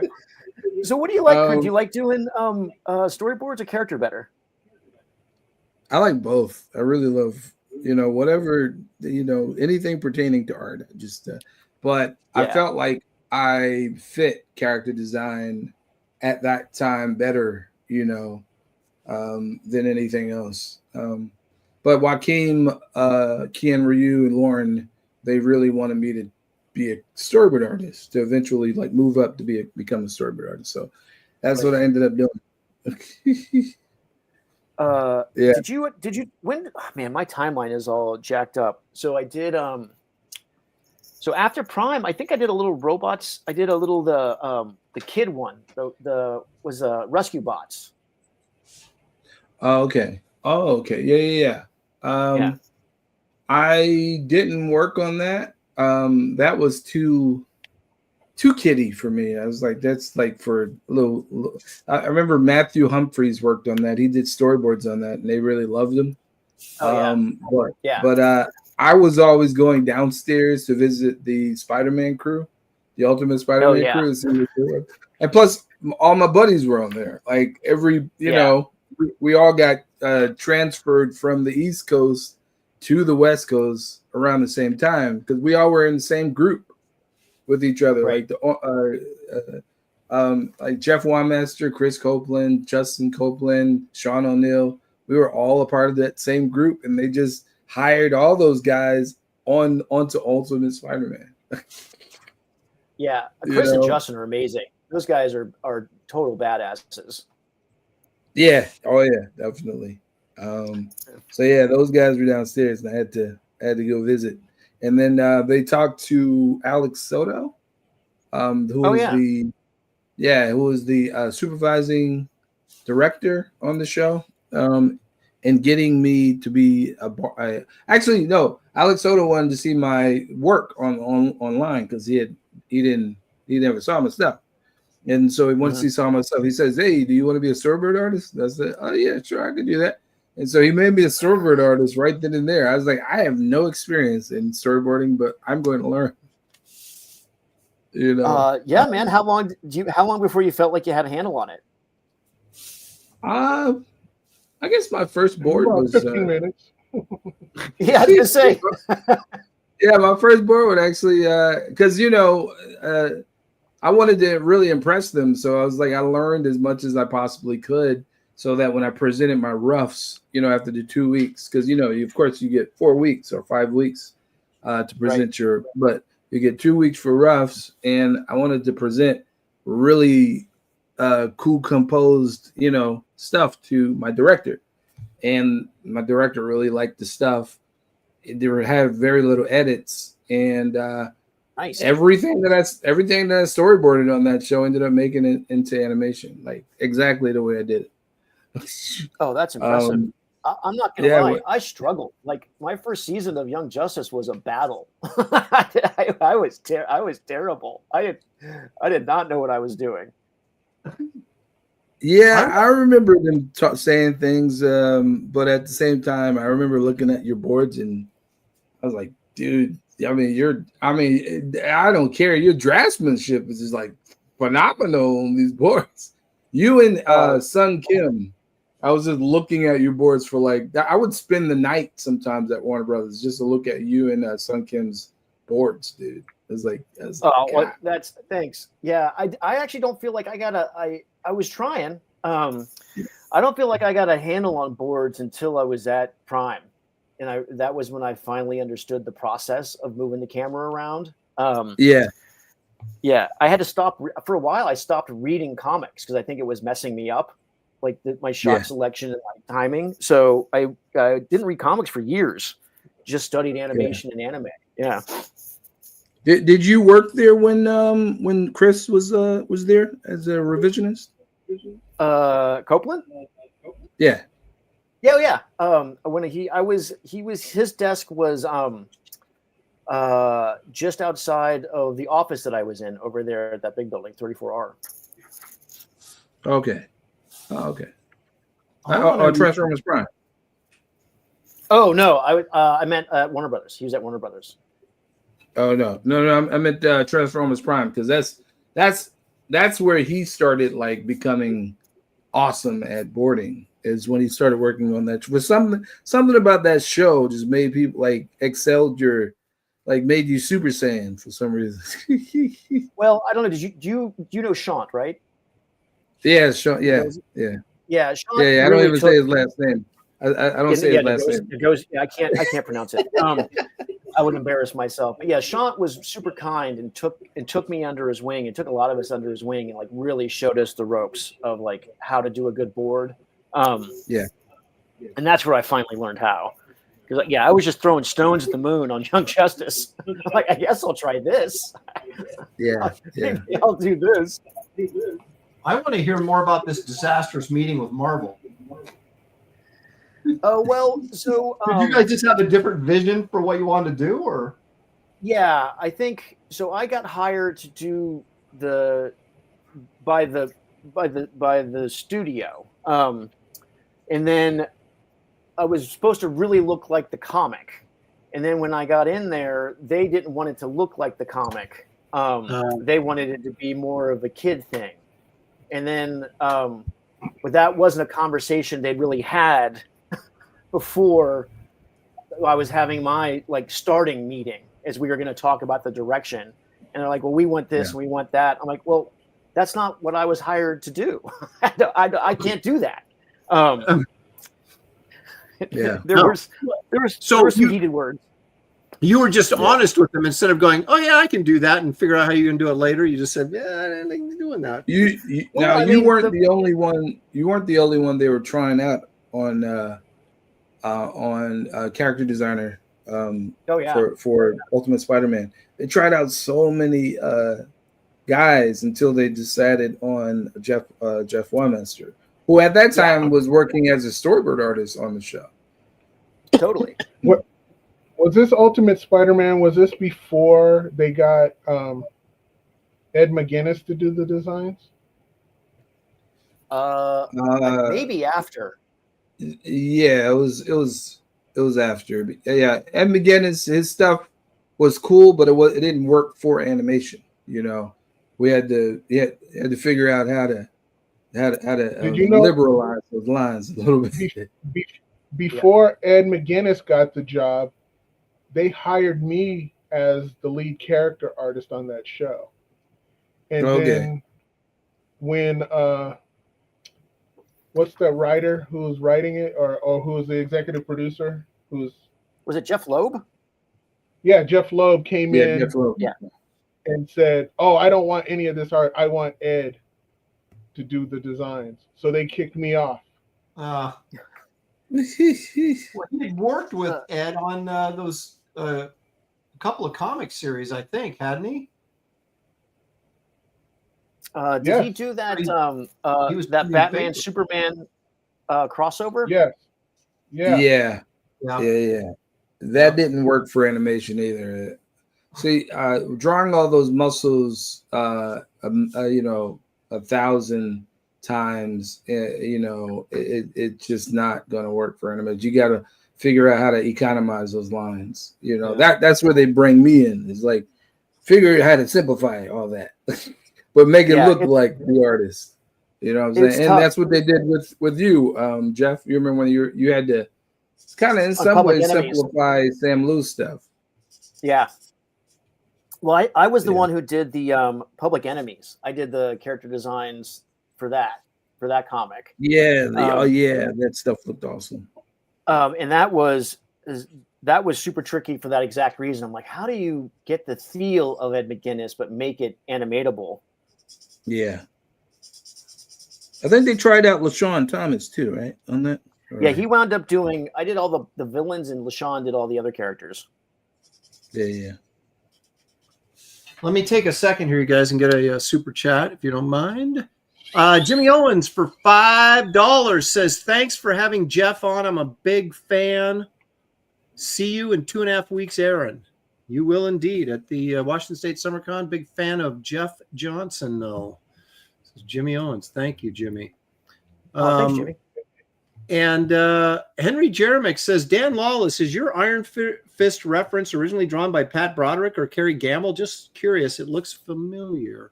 He's accusing you of swiping, basically, is what he's doing. I am a fan of Kerry Gamble, and I'm that's kind of my influence right now. Yeah. Yeah, Kerry Gamble. I love Kerry Gamble. Yeah, Kerry's great. I loved, especially the one issue with the Doctor Who in it, like sort of fake Doctor Who, or whatever. That was just incredible artwork. Blew me away. Aaron. Yeah. Aaron. Yeah. I sent you some of the Spider-Man stuff I did for the Ultimate Spider-Man. It's in the Graybeard's link. All right. It's not like I'm drawn or anything.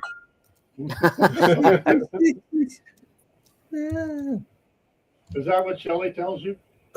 Not like you're drawing or anything. Yeah, exactly. It's not like you're drawing. Aaron, get out here and move these flower pots. It's not like you're drawing or anything.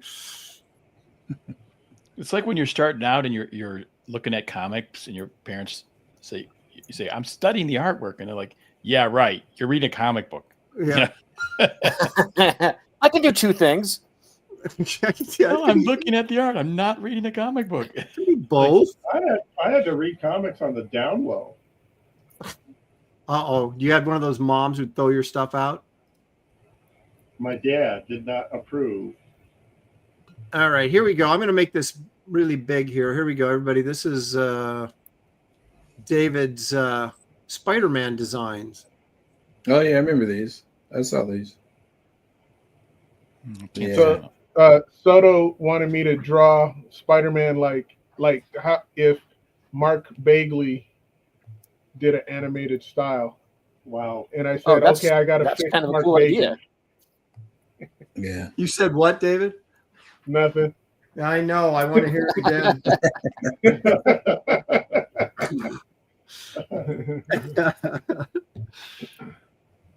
No, that's cool. So you did this stuff, but then you got taken off of it, or was this for something else?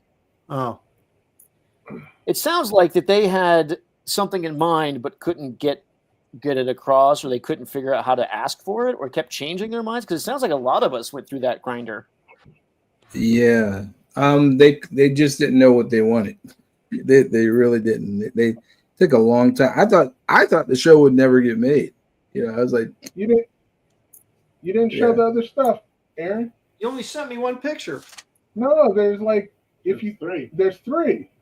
Oh my gosh. And you showed it all cropped. Dude, damn it, Aaron. Oh my gosh! I have to go to your It's a link to your Instagram page. Yeah. Now you want me to pull stuff up, for crying out loud? All right. So you guys are talking about storyboards in these shows and stuff. Can you sort of describe the difference, or what you need to learn that you don't have when you're from drawing comics? Like what's the major thing that makes the difference between the two skill sets? I don't know if Coran has, I'm sure he has his own thoughts on this, but like for me, the biggest difference was the perception of time and how to move time. Because like when you're drawing a comic, the gutter does all the movement for you and the shifting of time for you. So so it's an illusion, and you're playing with the fourth dimension and making and getting someone to do the work for you. But when you're doing boards, you have to make the time is locked. It's 24 frames a second. And so you really have to figure out how to get the story across with different beats by drawing all that stuff that you would normally let the reader fill in. So figuring out, so you got to think that part in terms of time, real time. Yeah. At least that's what that was the biggest difference for me to try and figure out. Yeah, you have to be as minimal as you can. I mean, like, because you're not like, it's not about being the best draftsman when you're boarding. It's about telling that story, you know. Right. I was thinking you can even, because I mean, I do storyboards for TV commercials, and it's like it doesn't have to be pretty. It's just got to sell that idea. Yeah. You know. So, but yeah, it can even be. I remember it was one storyboard artist drew figures, looked almost like stickmen, but they were awesome. I loved his board. And I think he did some spectacular Spider-Man stuff, and I was like, Sun Kim showed me and stuff. I was like, yeah. Well, I mean, the drawing itself is actually not the most important part of a storyboard. Like it is, it's important if it's drawn well and all that stuff, but it's like how the shots fit together, I think is much more what you're going for. Was it hard for you, Jeff, to coming from comic books to like back off when you're doing storyboards in terms of the detail you put into the drawing? Absolutely. That was a nightmare. I still struggle with that. Figuring out the right shorthand for boards is tricky. Best name I can think of. Thank you, Gary. Best name I can think of for $5. Thank you for that. He says, how difficult is it to make Spidey's webs work in animation? That always blew my mind. So there you go, gentlemen. You have to simplify it, you know. Yeah. The first I worked on, I tried out for 2 Spider-Man shows and never got them. Spectacular. I did designs for that and was beat by Cheeks, which he was great. Cheeks' designs were amazing. And then on and again on Ultimate, you know, but always the how to draw the webs, what's the pattern for the webs, and try to make it consistent is always a challenge. Yeah, I would always make like folders to kind of break down sort of how the web or whatever I'm drawing animates, you know, or works. So like if there's machinery on the some sort of technical forearm piece or whatever, I'll just work that out for the animators just in case they're lost on what the hell they're looking at, you know. Totally. What was Dave and Coran, you guys both can figure this one out. What was your solution for where the web meets under the chin, under the mask, going to that straight line down the chest, up the throat to under the jaw? Do you have a solve? We minimize the amount of webs as much as possible, dude. Like so, there was 3 lines. Gonna be a cheat no matter what.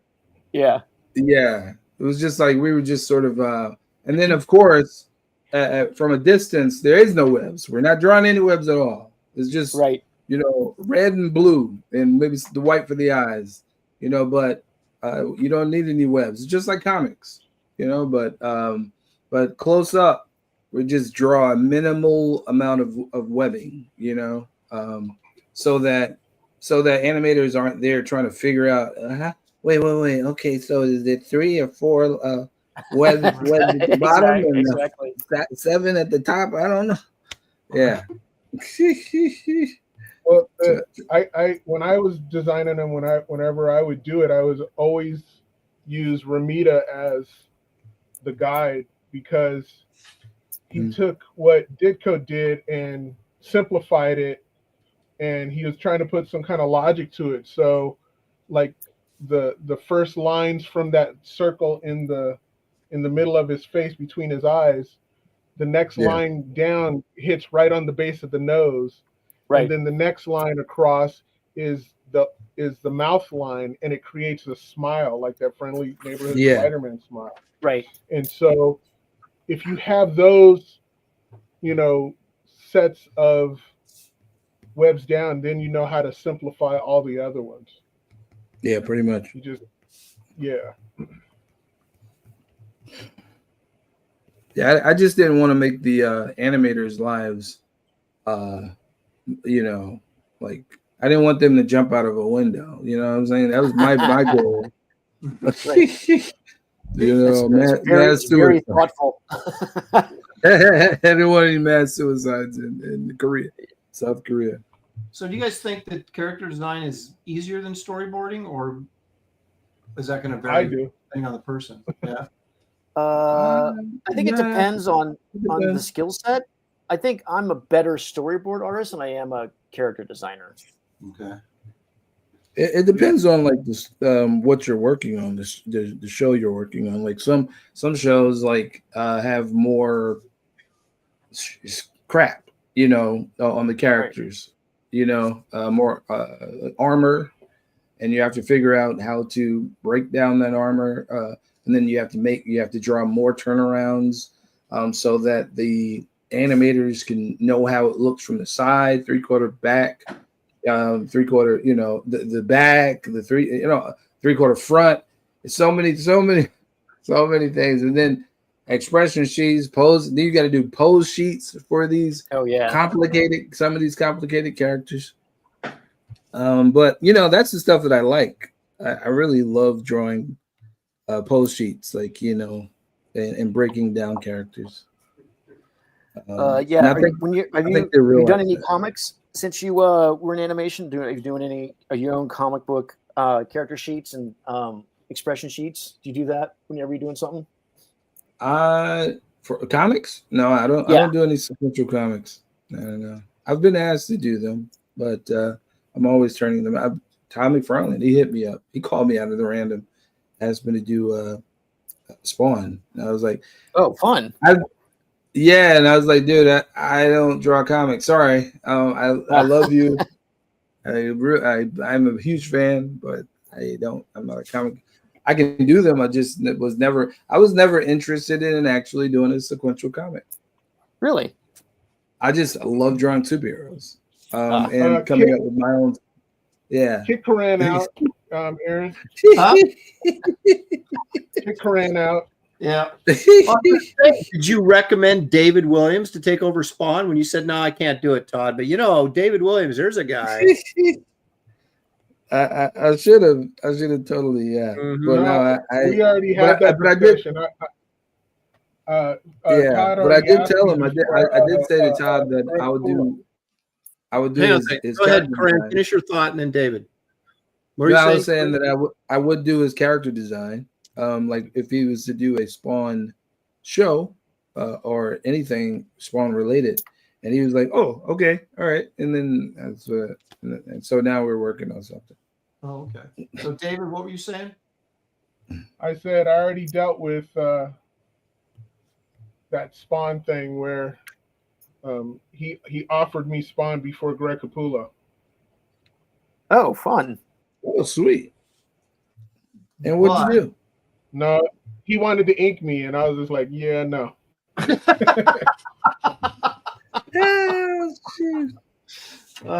And thus David threw away all those royalties. Oh, right. It's artist integrity stuff. You don't like the way he inks, David? You don't care for his inking? No. Careful now. No. Okay, Stealth sending us some food for $2. Cherries, strawberries, cheeseburger, hot dog, a potato, looks like a russet potato, shrimp. Is that a pot pie or a fruit pie? And a glass of milk. So Stealth usually does this as we get close to 4 o'clock. So he knows we're all starving to death. So he sends us food emojis. Thank you for that. That's very sweet. Yeah. Milk goes with everything. We have a very thoughtful chat in here. Skullnasher, now we need to get Todd on as a guest. Yeah, Todd would come on the show because he's got nothing else to do. I'm sure he would. He would really see the value in it. I'll say I'll promote you, and he'll like, yeah, I don't need you to promote Spawn, pal. I'm like, oh, okay. What's this bit about? We need to get. Who's we? And how do we get? I mean, have you not watched the show? And all the people Aaron has told us that he has not been able to get. Whenever we have a guest on, it's a point of celebration. So, Jeff, thank you again so much for coming on.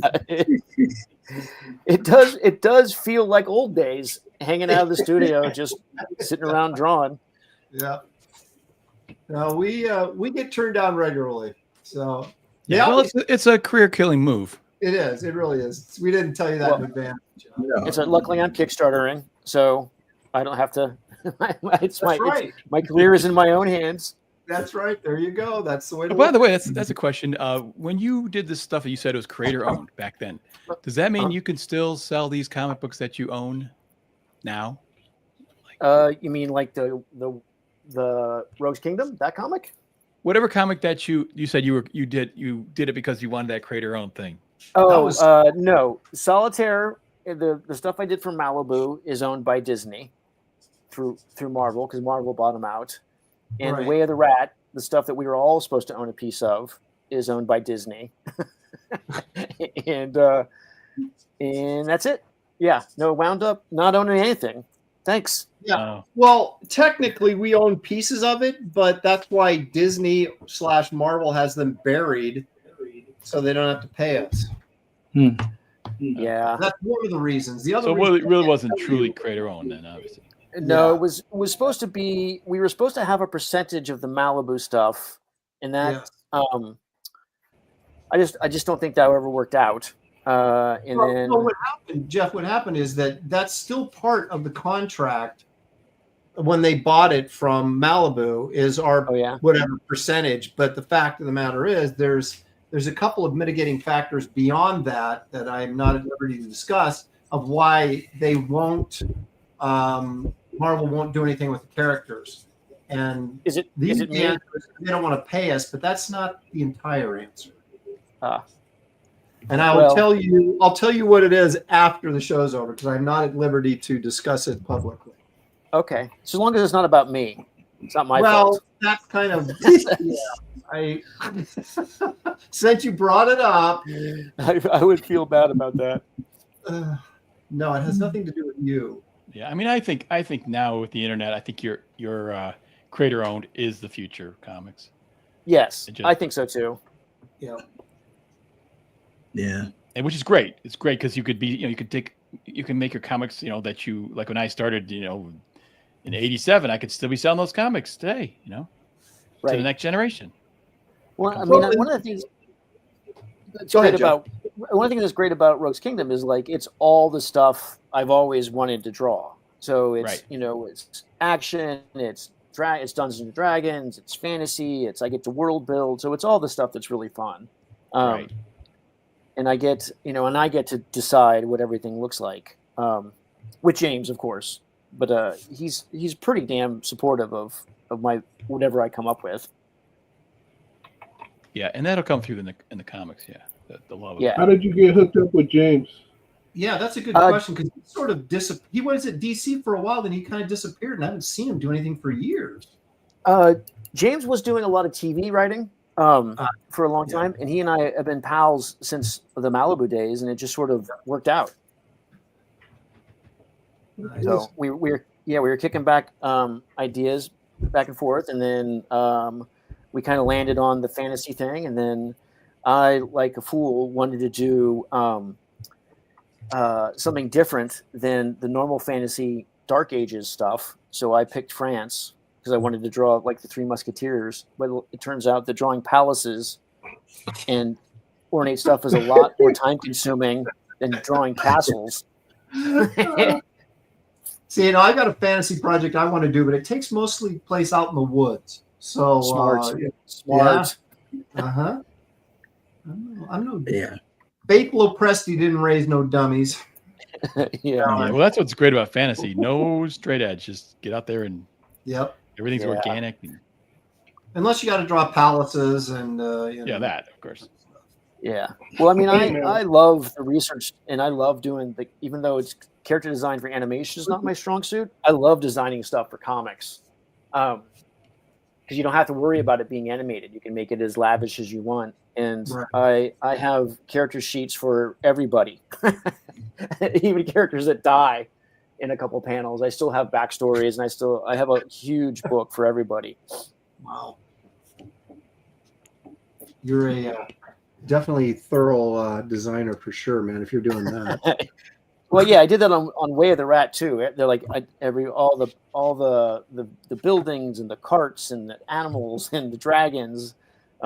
Everybody had a character sheet. Well, the interesting thing about that was, since we were on salary, it was like you did all your character sheets. You were still essentially getting paid to do that. I was, but I Maybe also you're was. I had to finish that issue of Ruse and of Oh, that's true. while doing that stuff. Yeah. What were you gonna say, David? Nothing. He wants to know what the time situation is. Oh, well, my bigger question right now is, Gary, do you have a beef this week? Yes, I do. All right. Well, let's take a moment here and see what Gary's beef is for this week. Uh-oh.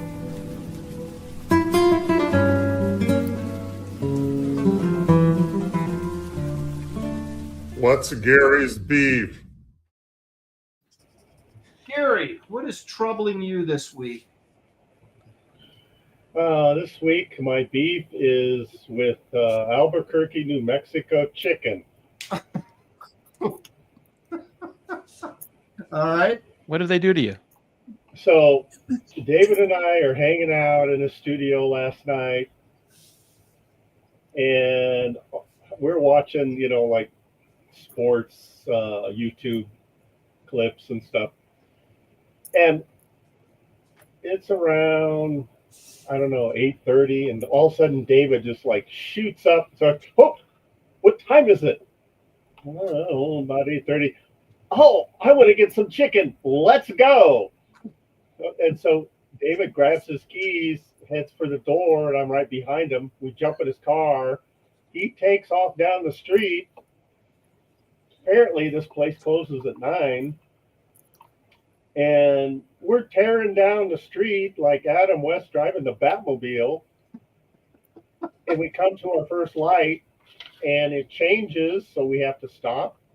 And when you're driving up to the light and it starts to change and you have to decide if you're Right. going to. Yeah.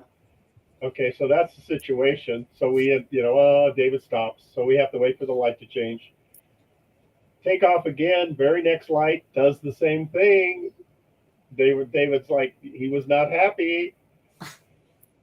We wait, we take off again. This time the light changes. Was this like that scene in Meet the Parents? Yeah. The light racing home. changes sooner, and we're a good 3 seconds away from the light being red, and David accelerates. It's like, uh-oh. And then just before we get to the intersection, he just changes his mind because he would literally be running the red light. There's not even close to being yellow. Slams on his brakes. So we sit there, and David is fuming. So he takes off again. And we had gone to this chicken place a couple days before, and I had gotten a sandwich. And the chicken was, it was perfect. Okay. So I kind of knew what, why he was craving it. So we're tearing down the street, and the chicken place, what is the name of it? Golden Pride. Golden Pride. So we're tearing down the street, and Golden Pride is on the left-hand side, and there's a divider in between. It's like a major street. And so we have to go past it and then go to the next light, get a U-turn, and come back, So we're driving by the chicken place, and David is like waxing poetic on some, wisdom that he's laying down. And I'm looking, and I see us. I buy it, and I'm pointing behind us and said, David, wasn't that it?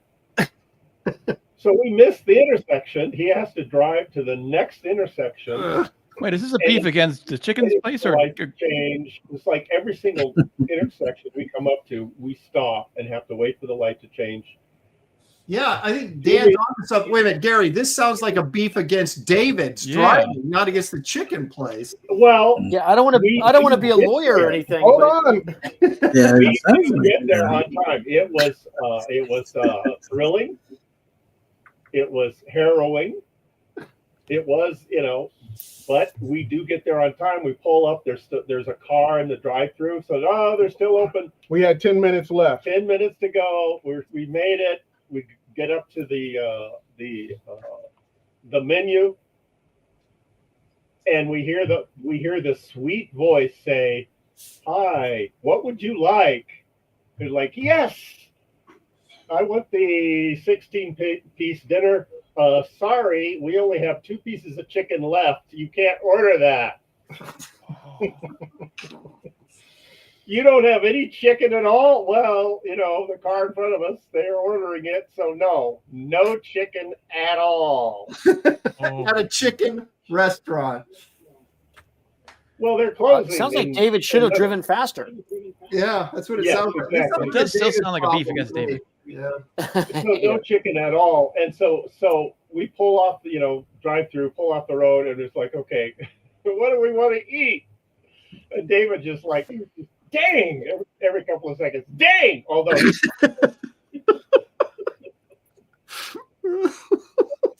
go to Wiener Schnitzel, and we pounded down some kraut dogs and milkshakes and no chicken.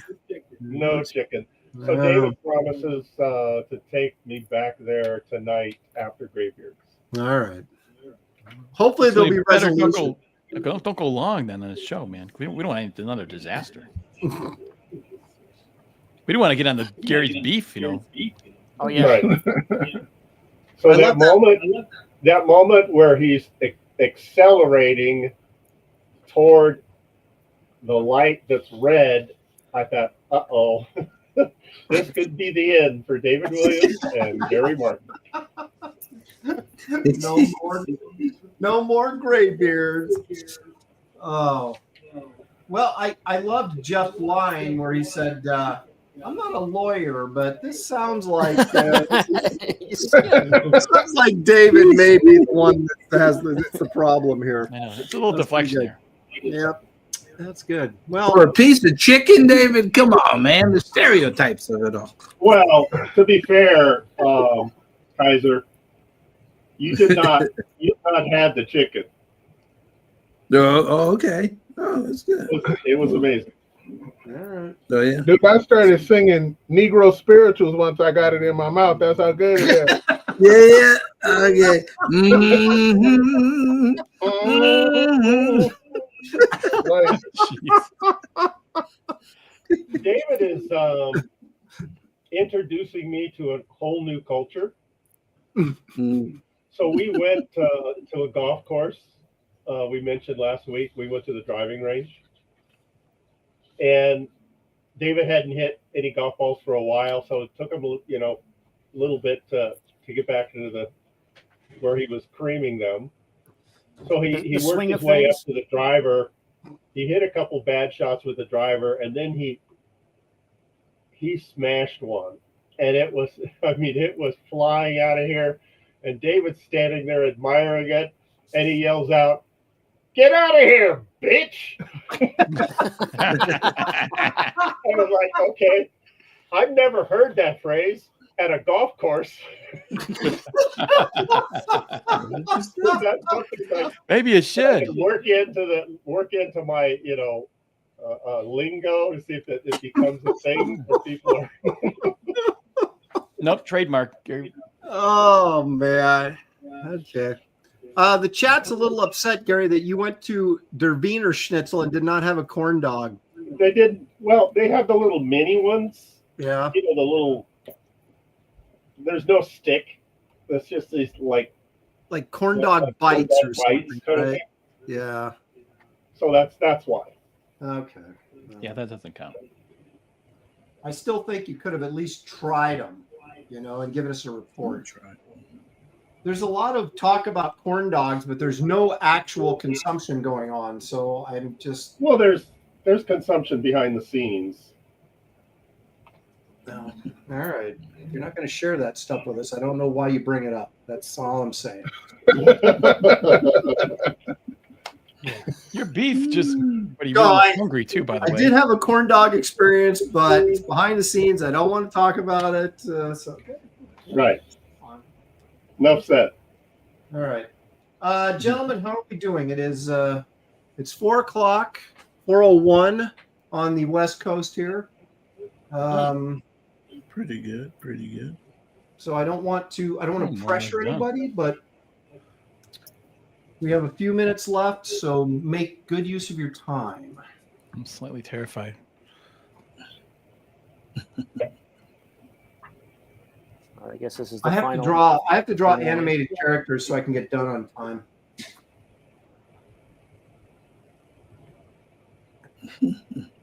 So if you draw a karate pose, Jeff, and I draw it wrong, are you gonna kick my ass? I mean, I'll Please point do. out I'm gonna show you what a real kick is. Yeah, let me see it. He'll give you your 2 cents worth on that. I don't know. I have a drawing. I wish I could. I know it's around here someplace. I should try and dig it up here in the last couple minutes that Jeff gave me while we were at CrossGen, and trying to think of where I stashed it at. I was trying to find the drawing that Jeff gave me. Oh, well, this was drawn. No, this was drawn specifically for me. It wasn't like a drawing he had and he gave me. I was trying to find the drawing Jeff gave me. Oh, wait a minute. Jeff never gave me a drawing. Well, I have time. Wait. We've worked together, Jeff. You've never given me a Hey, What is going on? I'm a son of a bitch. now you will find out why we having this show. Hey, where's my drawing you owe me? Hey, Dave, I have a really cool Catman that you did way back in the day in a sketchbook of mine somewhere.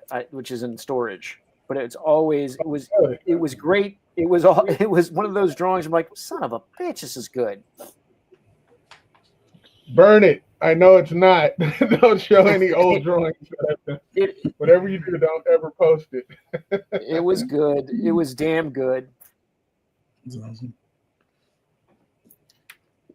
So we met. You created Drink and Draw, you and your buddies, right? Dan Minosian. Yeah, we did. We started it in 2005 in LA, and then put out a couple books. And I just did one at my local comic book show. We had a bunch of people show up for a drink and draw. They're super fun. What do you think about people sort of claiming sort of that name and acting as if they created it themselves? It's all over the world now. It seems like drink and draw. Well, so yeah, the Drink and Draw Social Club that we started in 2005 has official chapters in Paris and Montreal. They're all over. There's one in New York, Jersey. They're all over the states. Yeah. And we used to have. I think they're still doing it in LA every week. I haven't been to one in a long time. But the truth is like, artists have been drinking and drawing since the beginning of drinking and drawing. Yeah. Well, we're going with Drink and Complain. That's our show. Sure. All right, I have located this drawing that Jeff did for me at CrossGen. Oh my God. Yeah. No, I'm not. That turtle's awesome. Here's one with David Williams gave me too. I'm going to show that because I know it'll piss him off. All right. Well, actually, I'll save it until we do our go around here. But so yeah, stay tuned, folks, to see this wonderful drawing that Jeff did for me, because I think we got in a fight over something, and then he gave me this as an offering of peace. I don't even remember what we were fighting about, but I don't really fighting because Jeff could have used his karate moves on me, and that would have been it. So yeah. Sequential artist for $10. Thank you very much. Says, have any of the artists ever had to conceptualize or animate robots or tech? Any tips to simplify metal monsters or mechs? No. Give him something, even if you make it up. He just paid $10. Give him something.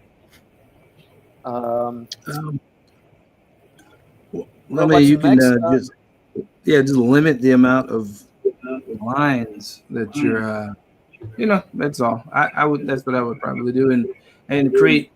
I like to create like big or macro shapes. I call them like macro shapes, and give off an illusion of complexity with a few lines, on the arm, maybe lines on the chest, the thoracic region, stuff like that, and but something that can be sort of easily replicatable, instead of doing it, trying to draw the most impressive robot ever and not knowing how to reproduce. She's like, I'm going to do this a million times. So yeah, I probably would do that. But yeah, I always find that just interlock some squares and some triangles and hook them up in the same place consistently so you can draw it the same every time, and that helps keep it simple. Yeah, totally. Yeah. Do you guys? Is there any movement that I would assume so now in animation where, like, especially these robotic characters and stuff? I mean, they're digitally animated now, aren't they? I mean, isn't it easier to do it that way than the old traditional way? Yeah, especially if you're going to turn it in space, it's a lot easier to use a CG model. Yeah. Sometimes they'll make things hard and 2D animated. But I'm actually working with a studio right now that's what they do most of their robots computer animated, but it looks 2D animated. It looks cel shaded. It's toon shaded. Yeah, it looks really, really good too. Really, I would think that would just be easier, because all that stuff isn't. They're not doing traditional animation anymore, are they? I mean, where guys are actually drawing stuff. It's all. Not the Yeah, they still are. Not the robots so much. No, not the robots. A lot of stuff is still 2D animated. Yeah. Oh yeah, totally. Sam Register wanted me to design a new Transformers cartoon while I was transitioning out of Ben 10, and I was like, no way. There's no way I could do that. Why not? Why didn't you do it? I don't do robots. I even told him, I said, have you looked at my work? Do you see any robots anywhere in my work? I'm pretty sure you'd have done that awesome robot, dude. We believe in you, David. Yeah. In fact, let's do robots next time. No, that ain't happening on this show. None of you guys like robots? Aaron, you did a robot last episode, Aaron. Well, that 50s robot, yeah, but I mean, this is the organic draw stream. I mean, it's like jungle action and superheroes, about as technical as it gets. I love robots. I don't love to draw them. Yeah, there you go. My design sense for tech is really, really bad, and so I don't. Yeah, that would not be my thing. I have a hard time. Isaac Asimov said robots. He would say robots. The robot, And I think it's Rod Serling would say robot. A robot. Glitch says, I had higher expectations of Aaron. #weak, #pathetic. That's the kind of stuff that we don't take too kindly around here. There you go. That's for you, Glitch. Glitch is all the way across the pond, too. So he sent an insult. Some of the people in the chat are making up for Katie Did not being here. I know. Where's Katie? I mean, it's been so peaceful. Let's see. I think she went on vacation, actually, maybe. Okay, well, there you go. Munster says, no, I'm kind of spamming the chat. Well, let's see. I'm trying to. All right, guys, are we done? Can we wrap this up? Jeff, you're on your second drawing, aren't you? Oh yeah, I'm just hanging out. Show off. Second drawing. Don't think you're getting paid twice as much now because you drew twice. Oh no. Well, I mean, they're half as good. The other you guys. Yeah, I want to remind you of the good old days. Oh. Man. All righty. I will go ahead and show mine first, All right, and then we'll go around the horn. So that'll give you guys a couple more seconds if you're finishing up. All right. So Hong Kong Fooey. Whoa. Blast in a heater. There you go. Oh, I'm a one super guy. that's fantastic. Jeff, that is the quintessential karate pose, isn't it? That's 100%. That's an all martial arts. The Yeah, the flying side kick is perfect. Yeah, if I was in a martial arts studio dojo, we'd be seeing this all over the place. Yes, that's the look of someone about to get kicked in the face by a smoking dog. Yeah, I was gonna say, Aaron, at this point, you've got such a smoking fetish, you're not even aware that you're adding that to the drawing. Man, if you got asked to draw the crucifixion, you put a cigarette in Christ's mouth. No, I wouldn't. Look, you got to take these kids cartoons, have them dragging a cigarette, man. It's funny. It's good. It's good comedy. It's wholesome fun. All right. Yeah. Okay. So look at this. So this is what Jeff did for me at CrossGen. Wow. And he says, Dear Aaron, I'm sorry. Love, Jeff Johnson. Okay. What did you do, Jeff? I don't remember. I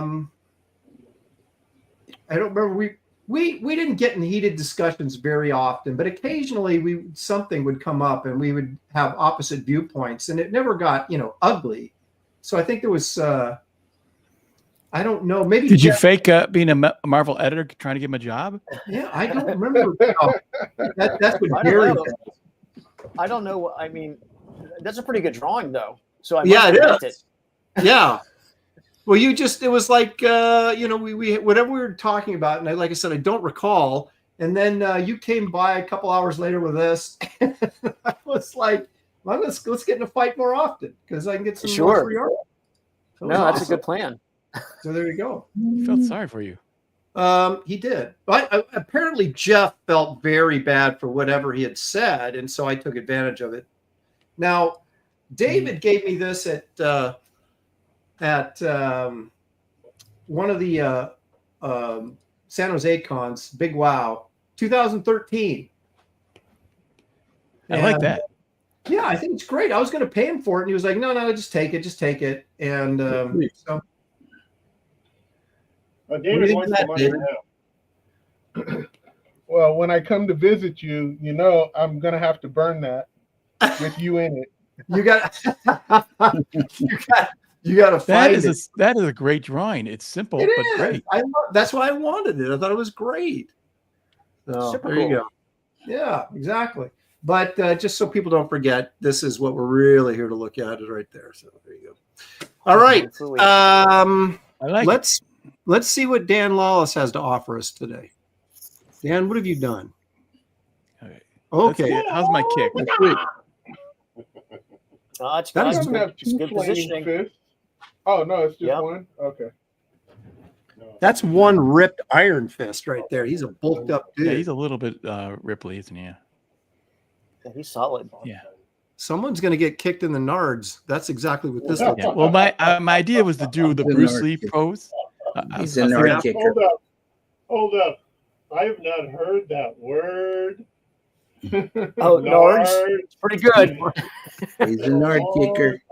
It's a good word, Gary. It needs to be used more often. No, I agree. Barrel 13 says Iron Fist has too much cake, Dan. But Geek Avenger says Dan outdid himself. So there you go. Okay, good. Got one fan. Cool. Yeah, so it evens out. It evens out. It's not terrible. So I'm happy with it. Awesome. Is that 11 by 17? How big is that? 14 by 17. I mean, 11 by 14. Sorry. Okay. Make it okay. Very nice, Dan. I love that. Excellent work as always. David Williams. Let's see what David has to offer us today. Oh my! Is that the? I like the pose, but that's awesome. Who are those guys? They're that what's that team or what's that from? Battle of the Planets. Yes, that's it. Planet, got your mind. Yes. Science ninjas. That's right. What'd you call them? Science ninjas. Oh, Watch your mouth. Man, don't make me come over there. Oh man. Watch your mouth, Jeff. Watch your mouth. It's ninja. Don't use the hard R. Yeah, the hard R. That's awesome, dude. Welcome to the Graveyard. It pains me to say this, but that figure work is really, really nice on that. It is really nice. Really Beautiful cool. pose, yeah. I love their right hand. It's really cool. Well, look at that. I guess so. Those guys do karate too. Is that the thing? Yeah. All right. They are Japanese. Well, that's okay. All right. I guess if you say so. All right. Who do we got? Coran. There. Where is it? There it is. Oh no! Wait a minute. Oh, hang on. Let's try it again.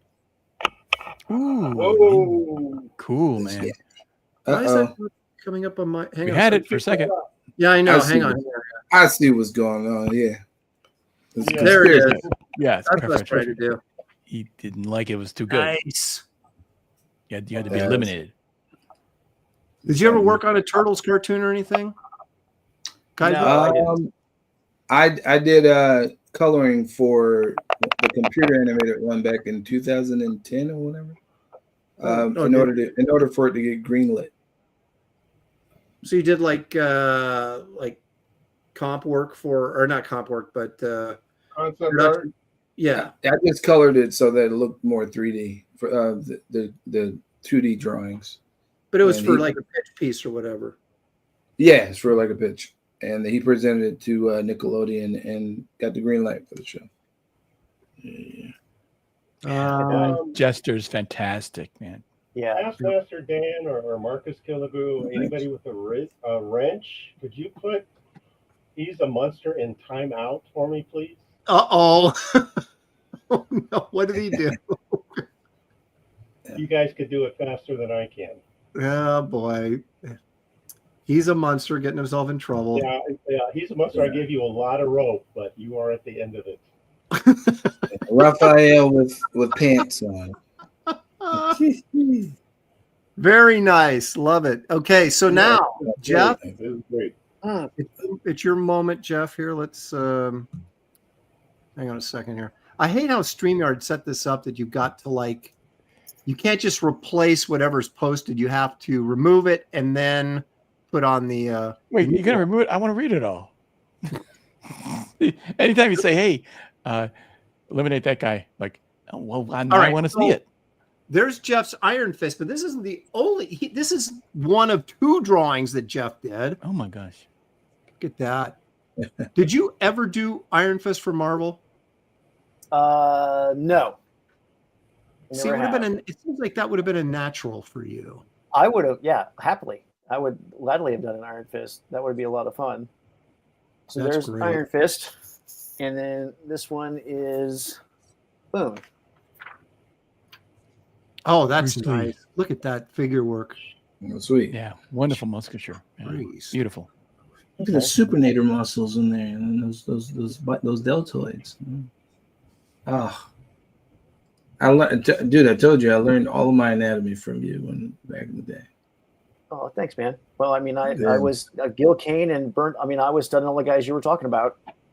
So Yeah, it was you. It was you. It was Bart Sears. It was what's the show you were just on? What's his name?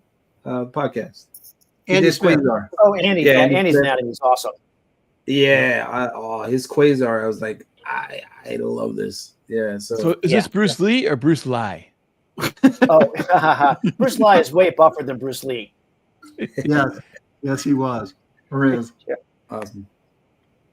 That is a freaking awesome piece. And you did two of them, man. You're kind of like shaming us a little bit on our own show. That's all right. Hang on a second. Wait a minute. I just made you small. We're always There they shame are. ourselves basically. So. Yeah, there he goes. Look at that. And we were asking you all these questions to slow you down, and it didn't even work. Yeah. Well, you guys, your drawings are far more detailed than mine. I don't know that Shang-Chi guy there from Way of the Rat. That's You got like your clothing wrinkles and all your musculature in there. That's really nice. He's an animation guy. Yeah, I guess. Yeah, yeah. I learned a lot. We Spent a lot of time in fast. animation. We work How fast. many extra points, Aaron? How many extra points does Jeff get for doing 2? Well, I haven't actually got the point system figured out yet, but I'll get back to you on that. He doesn't. I guess this is like anti-disqualification, because if you don't finish, you get disqualified. But if you do 2 drawings, you get like, I guess you're like super qualified. I don't know. We have to. Yeah, he can win next week too. I gotta figure that one out. Yeah, that would be great. Yeah, Jeff, you won this week and next week. Yeah, exactly. You can't ever leave it. You coming back. That is, gentlemen, fantastic. Okay, I want to remind everybody that Jeff's campaign over on Kickstarter, there's a link in the description of this video. Please go and check that out. Do early sign up. I think they have that right. Is that what that is for? Can you bring it up real quick? We're still. Yeah, I can do that. Go ahead, Jeff. I was gonna say, so yeah, we're gonna launch in just got a little stuff to finish up before we go for the full launch, but you can sign up now, and when you know how it works, you'll get the email. And for everyone that for everyone that the first 100 people, and maybe even the first 400, depending on how many we get, I have a limited amount. Depends on how many sign up fast. I have super special bookmarks that I made that'll be a bonus gift. Oh, cool. Look at that. So you guys get over there and sign up, man. It doesn't cost anything to sign up. And I'll tell you what does cost something is Wraith of God 3. Go and back it. You'll find find a link. You'll find a link in the description of the video. Look at that. I got 4 covers to choose from. If it were me, I'd get all 4, but you don't have to. You can just get one. But anyway, check that out. You find a link in the description of the video. Also, Ethan and David's Fearsome. This book looks pretty freaking cool. Got some great David Williams artwork. Where is it? Where is it? Where is it? Get to the day. There we go. Look at that. And it's in color too. So you want to run over there and back that as well. You'll find links in the description of this video. And there you are. So I want to thank Jeff Johnson, our special guest, for being here. I want to thank Kizer for joining us once again 2 weeks in a row. Appreciate it very much. And of course, the regular crew, you guys are awesome. Thank you. I think that's it. So we will. Thanks, Jeff. Really appreciate you being on the show. Really, awesome. It was great. Coran, it's great to see you. Dave, Aaron's good to catch up with you guys. It's been forever. Yes, it really has. And thank the Lord for StreamYard. We can actually hook up on video chat. So anyway, gentlemen, thank you. And everybody in the chat, thank you. You guys, we couldn't do it without you. Thank you for all the super chats, all the good-natured fun. And join us right here next week on Graybeard's Studio. Bye-bye. Corn dogs. Corn dogs. Corn dogs.